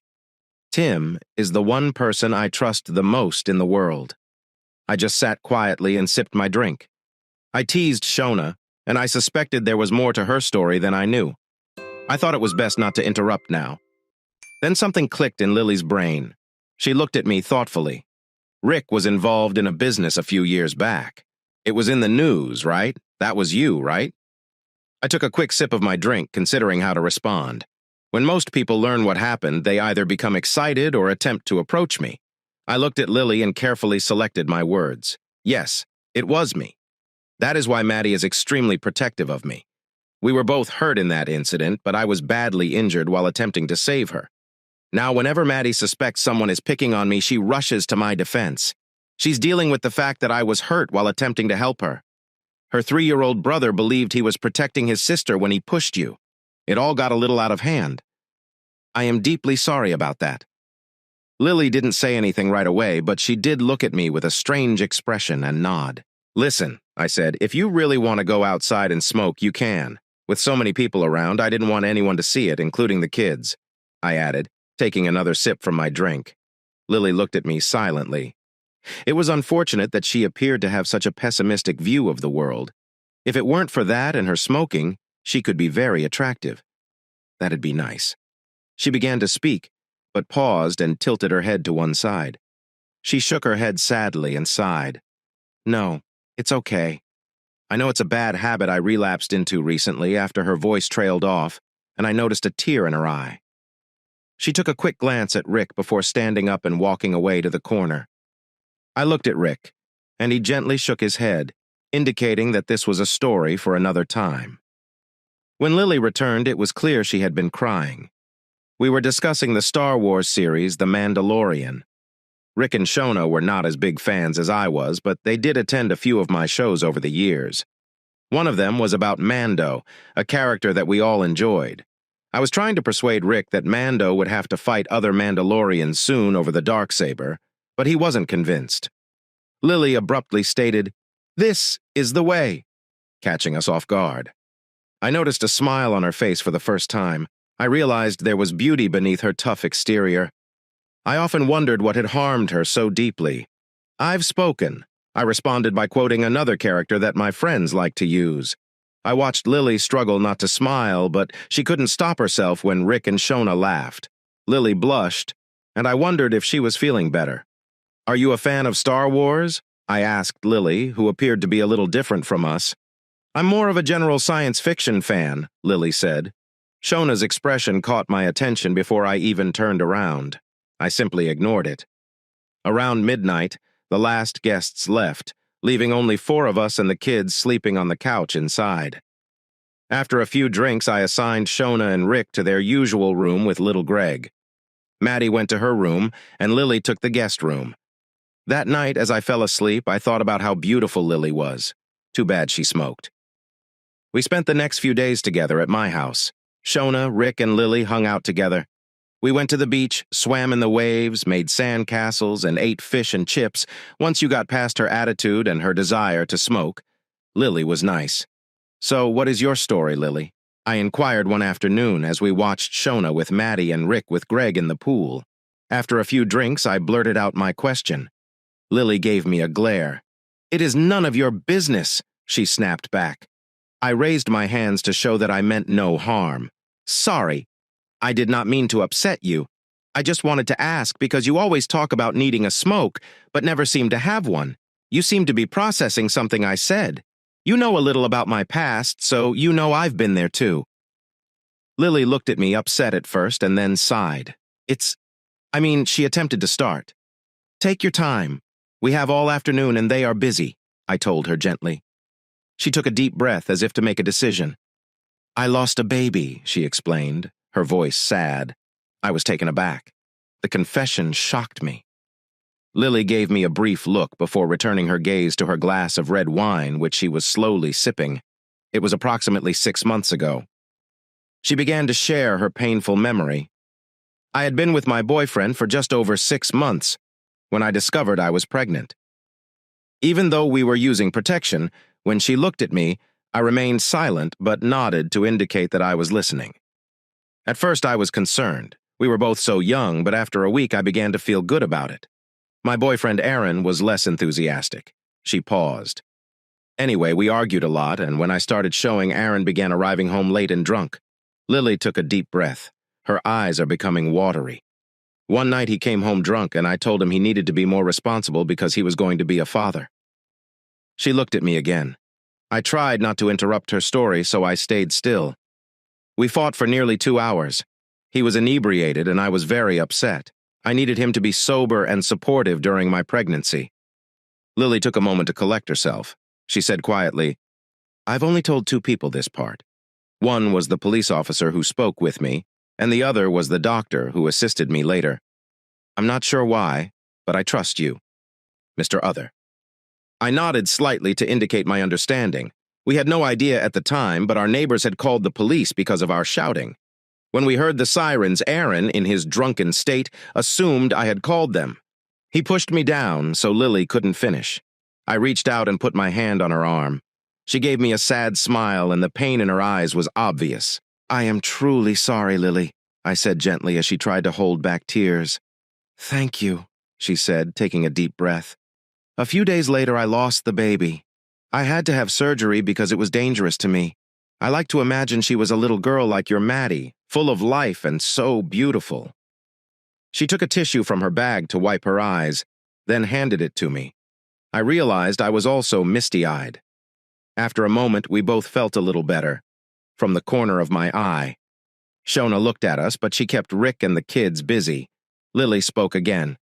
Following the death of my baby, I experienced profound sadness.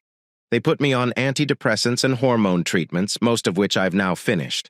However, as you may have noticed, I can be quite outspoken at times. I laughed, and Lily joined in. I'm glad she wasn't offended. A small laugh felt good in such a difficult situation. And let me guess, you started smoking again to cope, I inquired, hoping to keep the mood light. Lily smiled and nodded. My friends and I used to smoke in college. I know it isn't a good habit, but it helps me forget about my worries, she explained, sounding as if she were finished sharing. Lily, may I give you a hug? I asked. She gave me a sharp look, and I pretended to be innocent. I just assumed that because the police and doctors know everything, they wouldn't hug you. Her glare vanished, and Lily stood up. She came around the table, holding out her hands for comfort, as Maddie does. I wrapped my arms around her. She was tense at first, but then she relaxed and hugged me tightly like a dam about to burst. Lily cried deeply into my chest.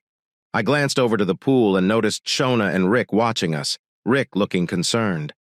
I shook my head slightly, and Shona drew Rick away to keep the children entertained. I took Lily to a quiet lounge not far from everyone else. We sat down, and she continued to cry, her head on my chest, her hands gripping my arms, not sure what to say. I just kept quiet and hugged her tightly, as if she were my daughter, upset. About 10 minutes later, Shona and Rick brought the kids inside. I smiled as they tried to pass us quietly. Shona asked me a question, and I mouthed the word tissues in response. Shona returned a short while later with a box of tissues and a pitcher of water with 2 glasses. She put them down and went back inside. Seeing the tissues seemed to help Lily somewhat. She looked at the pool, then back at me, and finally at the tissues and water. Her eyes were red and puffy, and her mascara was smudged. I picked up a tissue to wipe her tears before pouring her a glass of water and giving it to her. Here. I spoke softly. She took a sip of water quietly and returned to my arms. Are you okay? I asked. Lily shook her head before looking up at me and nodding. Yes, thank you. I hadn't realized I needed that. I smiled and said everything was fine. Shona was also very helpful to me after I divorced Bridget. I probably had worse makeup than you. Lily laughed, looking at the tissue in her hands. She must mean a lot to you, Shona. I mean, she is my best friend, always has been. Shona and I have experienced so much together. I responded that she was always available to help me when I needed it. Even during your divorce? Lily inquired, hoping to understand my past. I nodded. Even so, we argued a lot. But while we now have Maddie, we really shouldn't have married in the middle of everything. I realized I felt better with her than without her, just not married to her. How about your other wife, Bridget? Lily asked. I took a deep breath. I hate to admit it, but I married Bridget too soon. If I had thought about it carefully, I would not have done it. Bridget was unfaithful to me for a very long time. I thought I loved her, but I realize now that she never cared about me. I was just there to support her. Lily looked up at me. I am sorry to hear that, Tim. Even though I may have appeared unfriendly when we first met, I can tell you are a kind man. Bridget made an error. Any woman would be fortunate to have you. I raised an eyebrow. Any woman? I asked. Lily nodded. Yes, I wish I could be that way. She did not complete her thought. Instead, I leaned in to kiss her. For a brief moment, her eyes widened with surprise. Then she closed them, and I felt the strong, troubled woman relax against me. This time it was not for comfort, but rather for attraction. When we pulled back, we both smiled, and Lily took my hand. That was surprising. She replied with a smile. I frowned, and she noticed, but not in an unwanted way. She quickly added, "This is how things should be," I said, echoing my previous words. Lily giggled for the next hour as the sun set. Lily and I spoke. We discussed the pain of our previous relationships. She informed me that her ex is in prison for a variety of crimes, including injuring others and driving drunk the night he hurt her. He had driven home while significantly exceeding the legal alcohol limit. Prison is the appropriate place for him. Shona and the kids emerged as the sun set and the lights came on, followed by Rick, who had brought a pizza from Mama's. It was served fresh and warm, with homemade sauce, mozzarella, and basil on a traditional wood-fired crust. The conversation was tense at first, but Lily quickly explained to Shona and Rick that we had been talking about some difficult times in the past. She didn't give too many details, but enough to pique Shona's interest. I knew Shona would ask me more later. After dinner, we all returned inside. Maddie stayed with me this week while Shona and Rick took Greg and Lily home. The hug Lily and I shared was awkward, but it had a warmth that Shona and Rick could sense, as Maddie and I prepared for bed. She also picked up on it. Dad. My daughter began in the tone that indicated she wanted to have a serious conversation. I sat at the end of her bed while she brushed her hair. You like her, right? My thoughtful daughter inquired. I believe so, Maddie. She has been through a lot, perhaps even more than we, but we have only known her for a few days. Let us take our time. We do not want another Bridget in our lives, do we? Maddie laughed a little. I don't believe Lily is anything like that person. I disliked her choice of words. Maddie noticed that. Sorry, Father, I was referring to that unkind woman. I chuckled. Maddie was growing up quickly. In a few years, boys would be around and we'd have to be cautious. It's okay. Maddie. Bridget was not pleasant. Maddie and I exchanged a smile. But please choose your words carefully. Who knows what happens to Lily? What do you think about her? Maddie bit her lip for a moment, brushing her dark blonde hair. You're right, Dad. She isn't like Bridget. Mom and I were also watching you this afternoon. Oh, you were. Where are you now? I asked with a smile, and Maddie flushed slightly. I think she really likes you, Dad. Mom and I can tell. I don't get the strange feeling I had with Bridget, but she also appears to be hurt. We can all see it. That is true. She's been through a lot lately, and none of it was her fault, I explained to my daughter. Like what? Maddie wanted to know. I can't tell you, sweetheart. Lily shared it with me in confidence, and I will not break that trust. I expected Maddie to push back, but she simply nodded. We focused our attention back on school and homework. Doing what parents frequently do, assisted their children in preparing for the school week. When Shona called, I was in my study going through emails and planning my week. I'm not sure what you said or did, but that woman is completely into you. Shona spoke, sounding stern. So, hello to you too. I laughed, switching to my Bluetooth headset and discussing our work schedule for the coming month. While Shona spoke, I began rearranging tasks for our team's review next week. I'm serious, Tim, Shona said in hushed tones.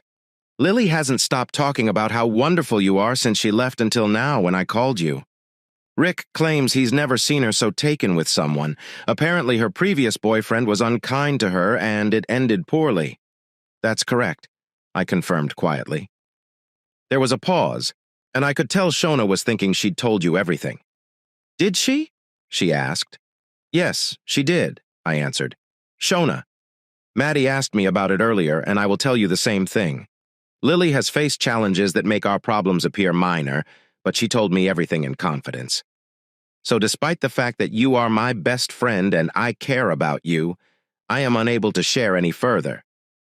Shona remained quiet as I focused on the screens in front of me. So you like her too?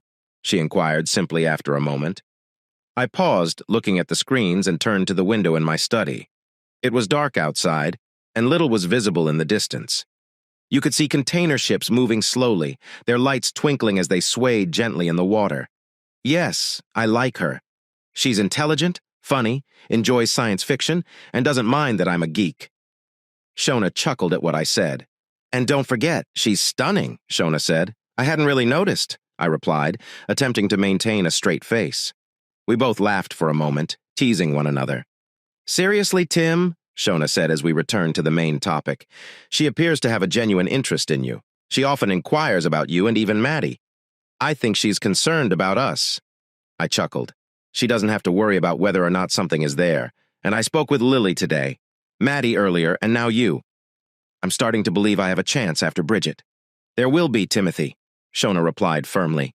Are you okay with me stepping in to help you as your first love and best friend? I have insights that could either help or put her off. I could imagine Shona raising an eyebrow. I thought for a moment. Lily was everything we talked about, and more. She appeared to be a lovely person, but she was concerned that others were against her. Loyalty was not an issue. It was love. Sure, Shona, I replied. I'm not sure where this will lead, but go ahead, for 3 days following that. I haven't heard from Lily or Shona. Maddie was unusually quiet, glancing at me during dinner as if something was wrong. I just focused on work and allowed my geek side to take over. When I got home from work on Wednesday evening, I found Maddie, Shona, and Lily all together in my living room. Shona and Lily were drinking wine, and I could smell delicious sauce and bacon coming from the kitchen. I greeted the ladies and went into my office for a few minutes to finish up my work for the evening after Maddie had gone to bed. I wasn't sure how things stood with Lily, so I decided to stay calm. Tim. Lily spoke as she entered my office. Dinner will be on the menu. But then she paused. Her eyes widened as she looked around. She noticed my computer setup, which included multiple screens. It was a typical tech setup, but the posters and awards on the wall piqued her interest. Lily walked over and spent nearly 2 minutes looking at the posters and framed awards next to them. It was impressive that I had a photo for each successful game, as well as a frame for each award they had received. It reminded me of everything I'd done in other games, and seeing it made me feel proud, there in my office. We had awards and frames on the walls, but in my private space, I prefer to see the games I created. I know this game, Lily said, pointing to one of the posters. I spent a lot of money on additional packs. It was a great game. She then looked at another poster. This one, too. I practiced for hours hoping to improve. She saw another game and took out her phone to show me that she had it. This one helped me while I was in the hospital. I adored the puzzles. When things got tough, I lost myself in these games. Why are they on your wall, Tim? I understand you work in programming. Do you work for the company behind these games? She asked. Open Puzzle Build and look at the bottom right corner of the loading screen. I suggested she remember the game she was talking about. She did, and her eyes widened. Other gaming, is that you? I nodded.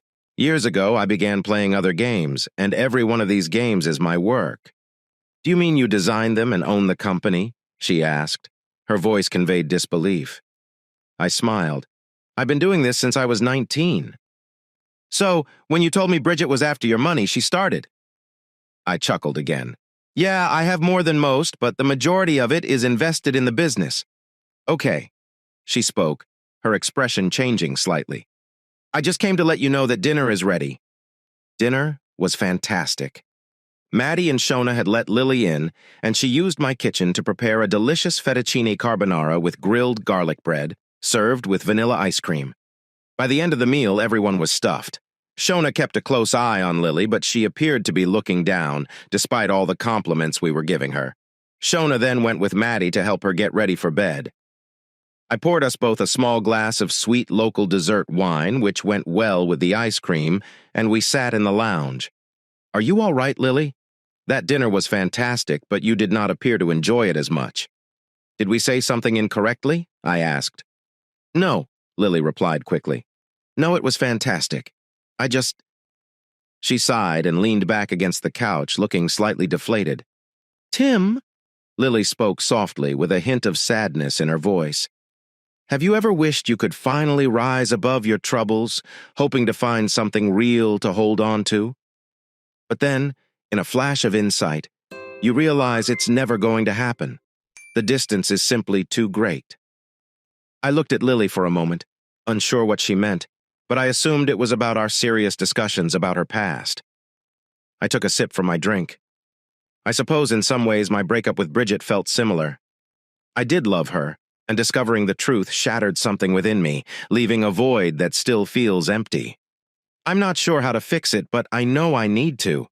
That's the gap I'm attempting to bridge. Does this make sense? I asked her. Lily nodded. In some respects, yes. She looked at me. Tim, you are my gap. I chuckled, unsure if it was the appropriate response, judging by the look she gave me. Sorry, I do not understand. How am I filling that gap for you? Tim, I believe we both understand there is something between us. I mean, the kiss, Lily explained, smiling and blushing as she tucked a strand of hair behind her ear. I smiled back. It was really great. She smiled briefly before her face darkened and became sad. I've spent the last week with Shona and Maddie, and Rick has taken good care of me. I've gotten to know you. The guy whose children pushed me into the pool at his birthday party simply because I wanted to smoke, she said, grinning. I couldn't help but laugh, too. And the kiss? Oh my goodness, Tim. I've never felt anything like that after just one kiss. I never wanted it to end.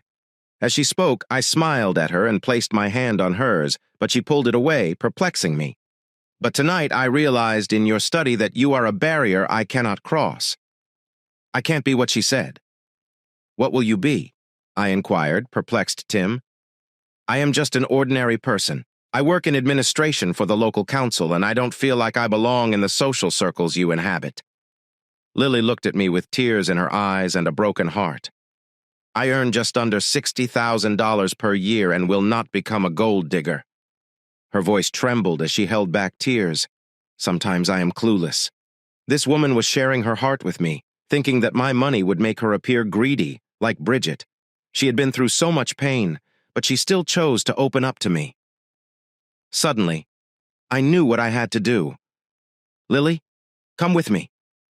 I stood up, took her hand, and led her out as we walked together. I could sense her hope as her fingers gripped mine tightly along the path. The moon shone brightly as we walked past the pool. Then, without warning, I scooped her up, held her close, and we both dove into the pool, fully clothed. I let go of Lily, and we both got back up. I felt her heartbeat against my chest. I drew back and gazed into her eyes. Lily, I don't care about your past. I do not see you as broken to me. You are beautiful and talented. You cared enough to prepare a delicious meal tonight, and I have a feeling Shona and my daughter noticed you liked me and encouraged you to speak with me, right? She nodded and continued to hold on to me. If Shona or Maddie thought you were only after my money, you would not have been able to be close to me tonight or speak with me this week. They see something special in you if you want. I'd love to date you and see where things go. Lily kissed me again. Okay, but only if you promise not to throw me into pools again to get my attention. I laughed. Sorry, but I cannot guarantee that. So next time, at least let me get ready first. She joked with a teasing expression. My heart raced slightly, but we were interrupted when we heard the door open. If you need them, I've left some towels here, Shona said as she entered. Maddie is in bed and will soon turn off her lights, so you two will have some privacy. I'm going home now, she said, smiling as she placed the towels on the table. Shona sat down nearby, smiling at Lily and me. Shona spoke seriously. I care about him, Lily. I care about him as much as a sister would.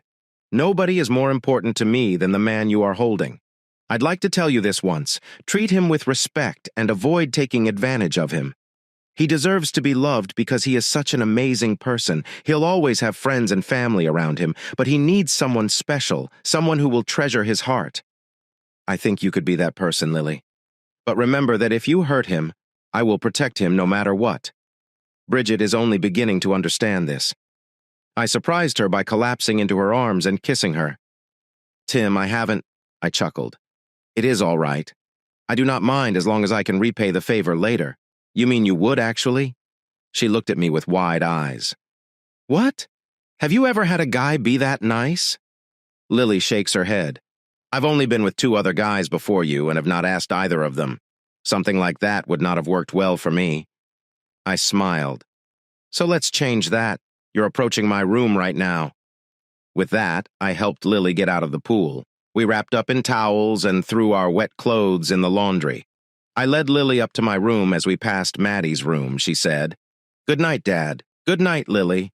With a playful tone, I laughed and said, "Good night." Lily echoed me, looking slightly shy. After entering my room, I closed and locked the door. I took Lily to my bathroom. Lily had gorgeous red hair, pale skin, and adorable freckles all over. I was overjoyed to make her feel cherished, after I had dried us both off. I led her to my big bed and demonstrated what it meant to be cared for. Lily soon cuddled up to me, and I could tell she felt safe. "I adore your pool," she said softly, her voice full of warmth. I kissed her and we fell asleep. The following month was fantastic. Lily quickly became an important part of my life. We made an effort to go on dates, spend time outside, and then return home to spend quality time together at night. We got up late several times, and I received a playful scolding from Nadine for missing our morning meeting. However, I believe she knew something was up because she always smiled when I got into trouble. Lily applied for an office job with the local council, similar to what she did in King's Cliff. She was worried about not fitting in, but that was unnecessary. As a nerd, I tried to avoid flashy things. The first time I had to travel was for one night in Sydney. Lily nearly panicked. It had been months since that first night in the pool, and she was worried I wouldn't be home by midnight. Being a nerd, this happened frequently. Travel and being away from home reminded me of times when I felt lonely. Finally, I asked her to take the day off and brought her to Sydney with me. I attended my meetings, and she did an excellent job impressing one of my board members as my girlfriend.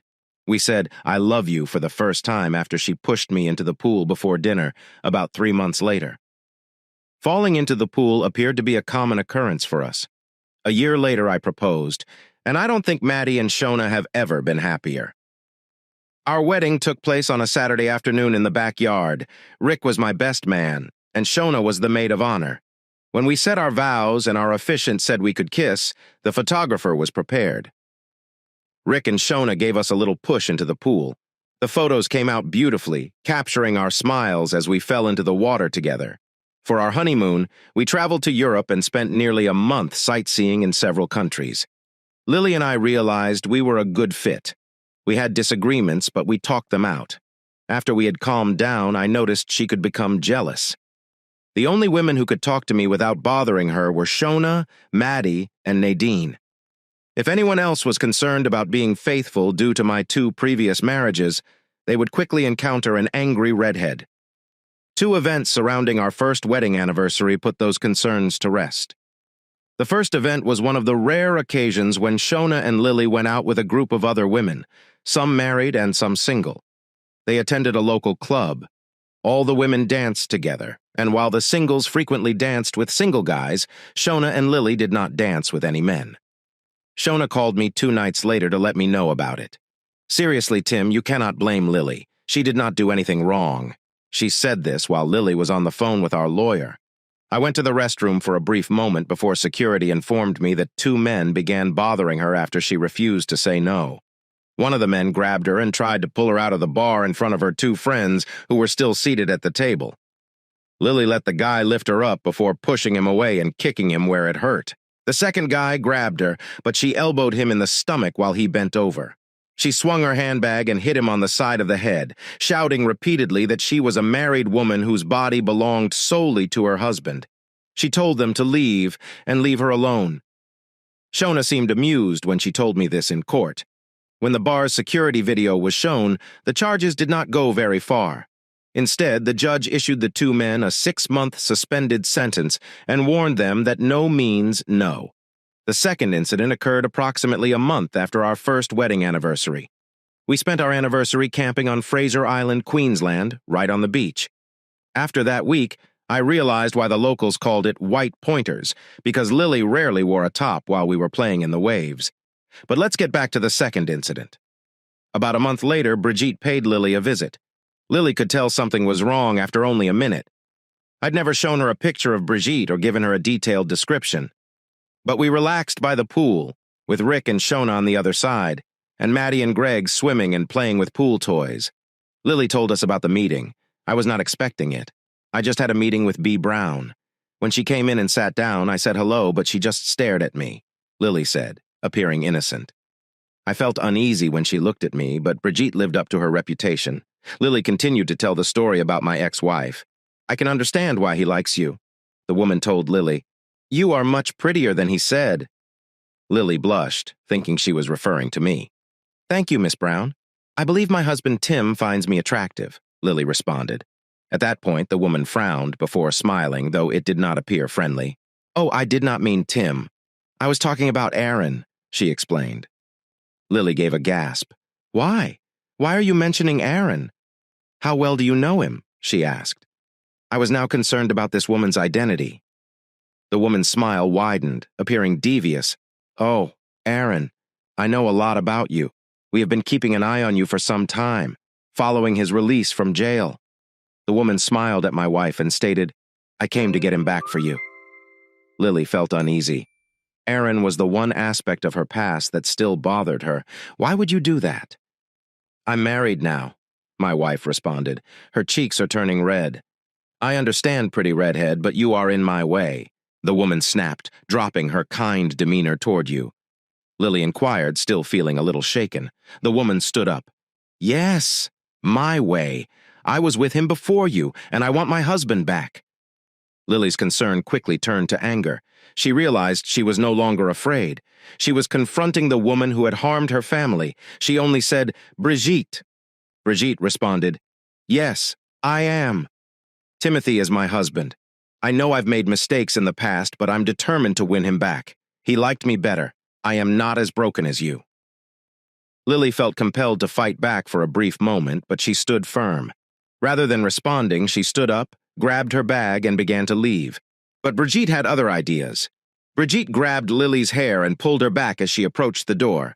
I am not finished with you, Brigitte shouted in front of the entire cafe. You're going to leave Tim and run back to Aaron. I'll get back together with Tim and have his children, so he and his money will forever be mine. Brigitte tried to spin Lily around, but she didn't anticipate Lily's punch. Lily delivered a quick punch that caught Brigitte off guard. Brigitte staggered and let go of Lily's hair after being hit. Lily quickly tripped Brigitte, knocking her down and holding her arm behind her back. Someone call the cops, Lily informed the people in the cafe. Someone claimed they had already done it. Lily leaned in close to Brigitte, almost whispering while holding her down. Listen, Brigitte, you had your chance. You can't simply take him away. Shona warned you that if you tried, she'd make sure you left.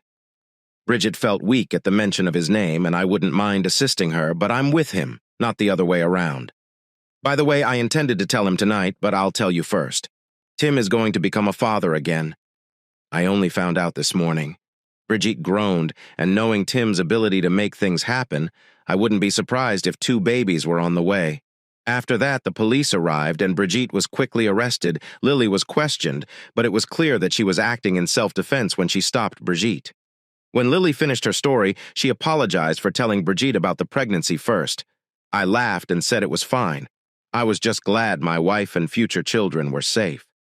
Bridget was let go the next day, but she received a restraining order against Lily, Maddie, Shona, Rick, Greg, and I. We never saw her again, but a few years later, we learned she married a man involved in illegal activities on the Gold Coast. It didn't last long, and she got in trouble with the law again. We also discovered that Lily wasn't having twins. It was triplets. Lily went into labor at 3 a.m. on Wednesday. Connor, Adam, and their sister Jessie were delivered via C-section less than 2 hours later. The doctors wanted to avoid any complications because there were 3 babies. I stayed in the operating room with Lily the entire time, supporting her. She was so strong, and I grew to love her even more. I took 3 months off work to help out, along with a living nanny, Maddie, who was always present, and, of course, Shona, Rick, and little Greg, who was no longer so little. It took some time to establish our routine. Lily was constantly feeding the babies, and her body was changing too. With 3 hungry babies, she had her hands full. I changed diapers, and I forgot how bad the first ones could be. 3 times as many made our house smell funny for a while, but we kept going, as we always do. Lily and I had some disagreements when we were tired. I remember once walking out to cool off at Shona and Rick's house, but we always ended up back together. That night, after the kids were all asleep, we had a very special moment. Our triplets are now 3 years old, and we're spending another Saturday afternoon by the pool at home. Just 15 minutes ago, I threw Lily into the pool as a joke after she asked why I wasn't more like a Star Trek character known for charming women. She won me back by pulling me in with her, and we laughed and kissed. The kids loved it, and before long, our entire family was enjoying themselves in the pool. After a while, Lily and I emerged and joined Shona and Rick. Shona was still my best friend, and I could not have gotten through everything without her help. A few years later, Lily and I discussed her past with Shona and Rick. Rick didn't know everything, which brought us closer together. On a lazy Saturday afternoon, Shona pulled out a deck of cards as the children played nearby. The adults prepared to play. "She isn't being honest with you," Shona whispered to me as we watched Lily from across the table. For a brief moment, I was worried. The last time Shona said something like that, it made me very upset, but this time I smiled. "I understand." I responded with a whisper, and Lily smiled. I looked over to the large mirrored doors that displayed my cards. The angle was ideal for Lily to see what I had. "He knows how to play it safe, Shona," Lily said with a smile as she placed her next cards. "He understands that if I win now, he wins later," she replied, giving me a knowing look. "And to answer your question, yes, I won later. Actually, it happened twice.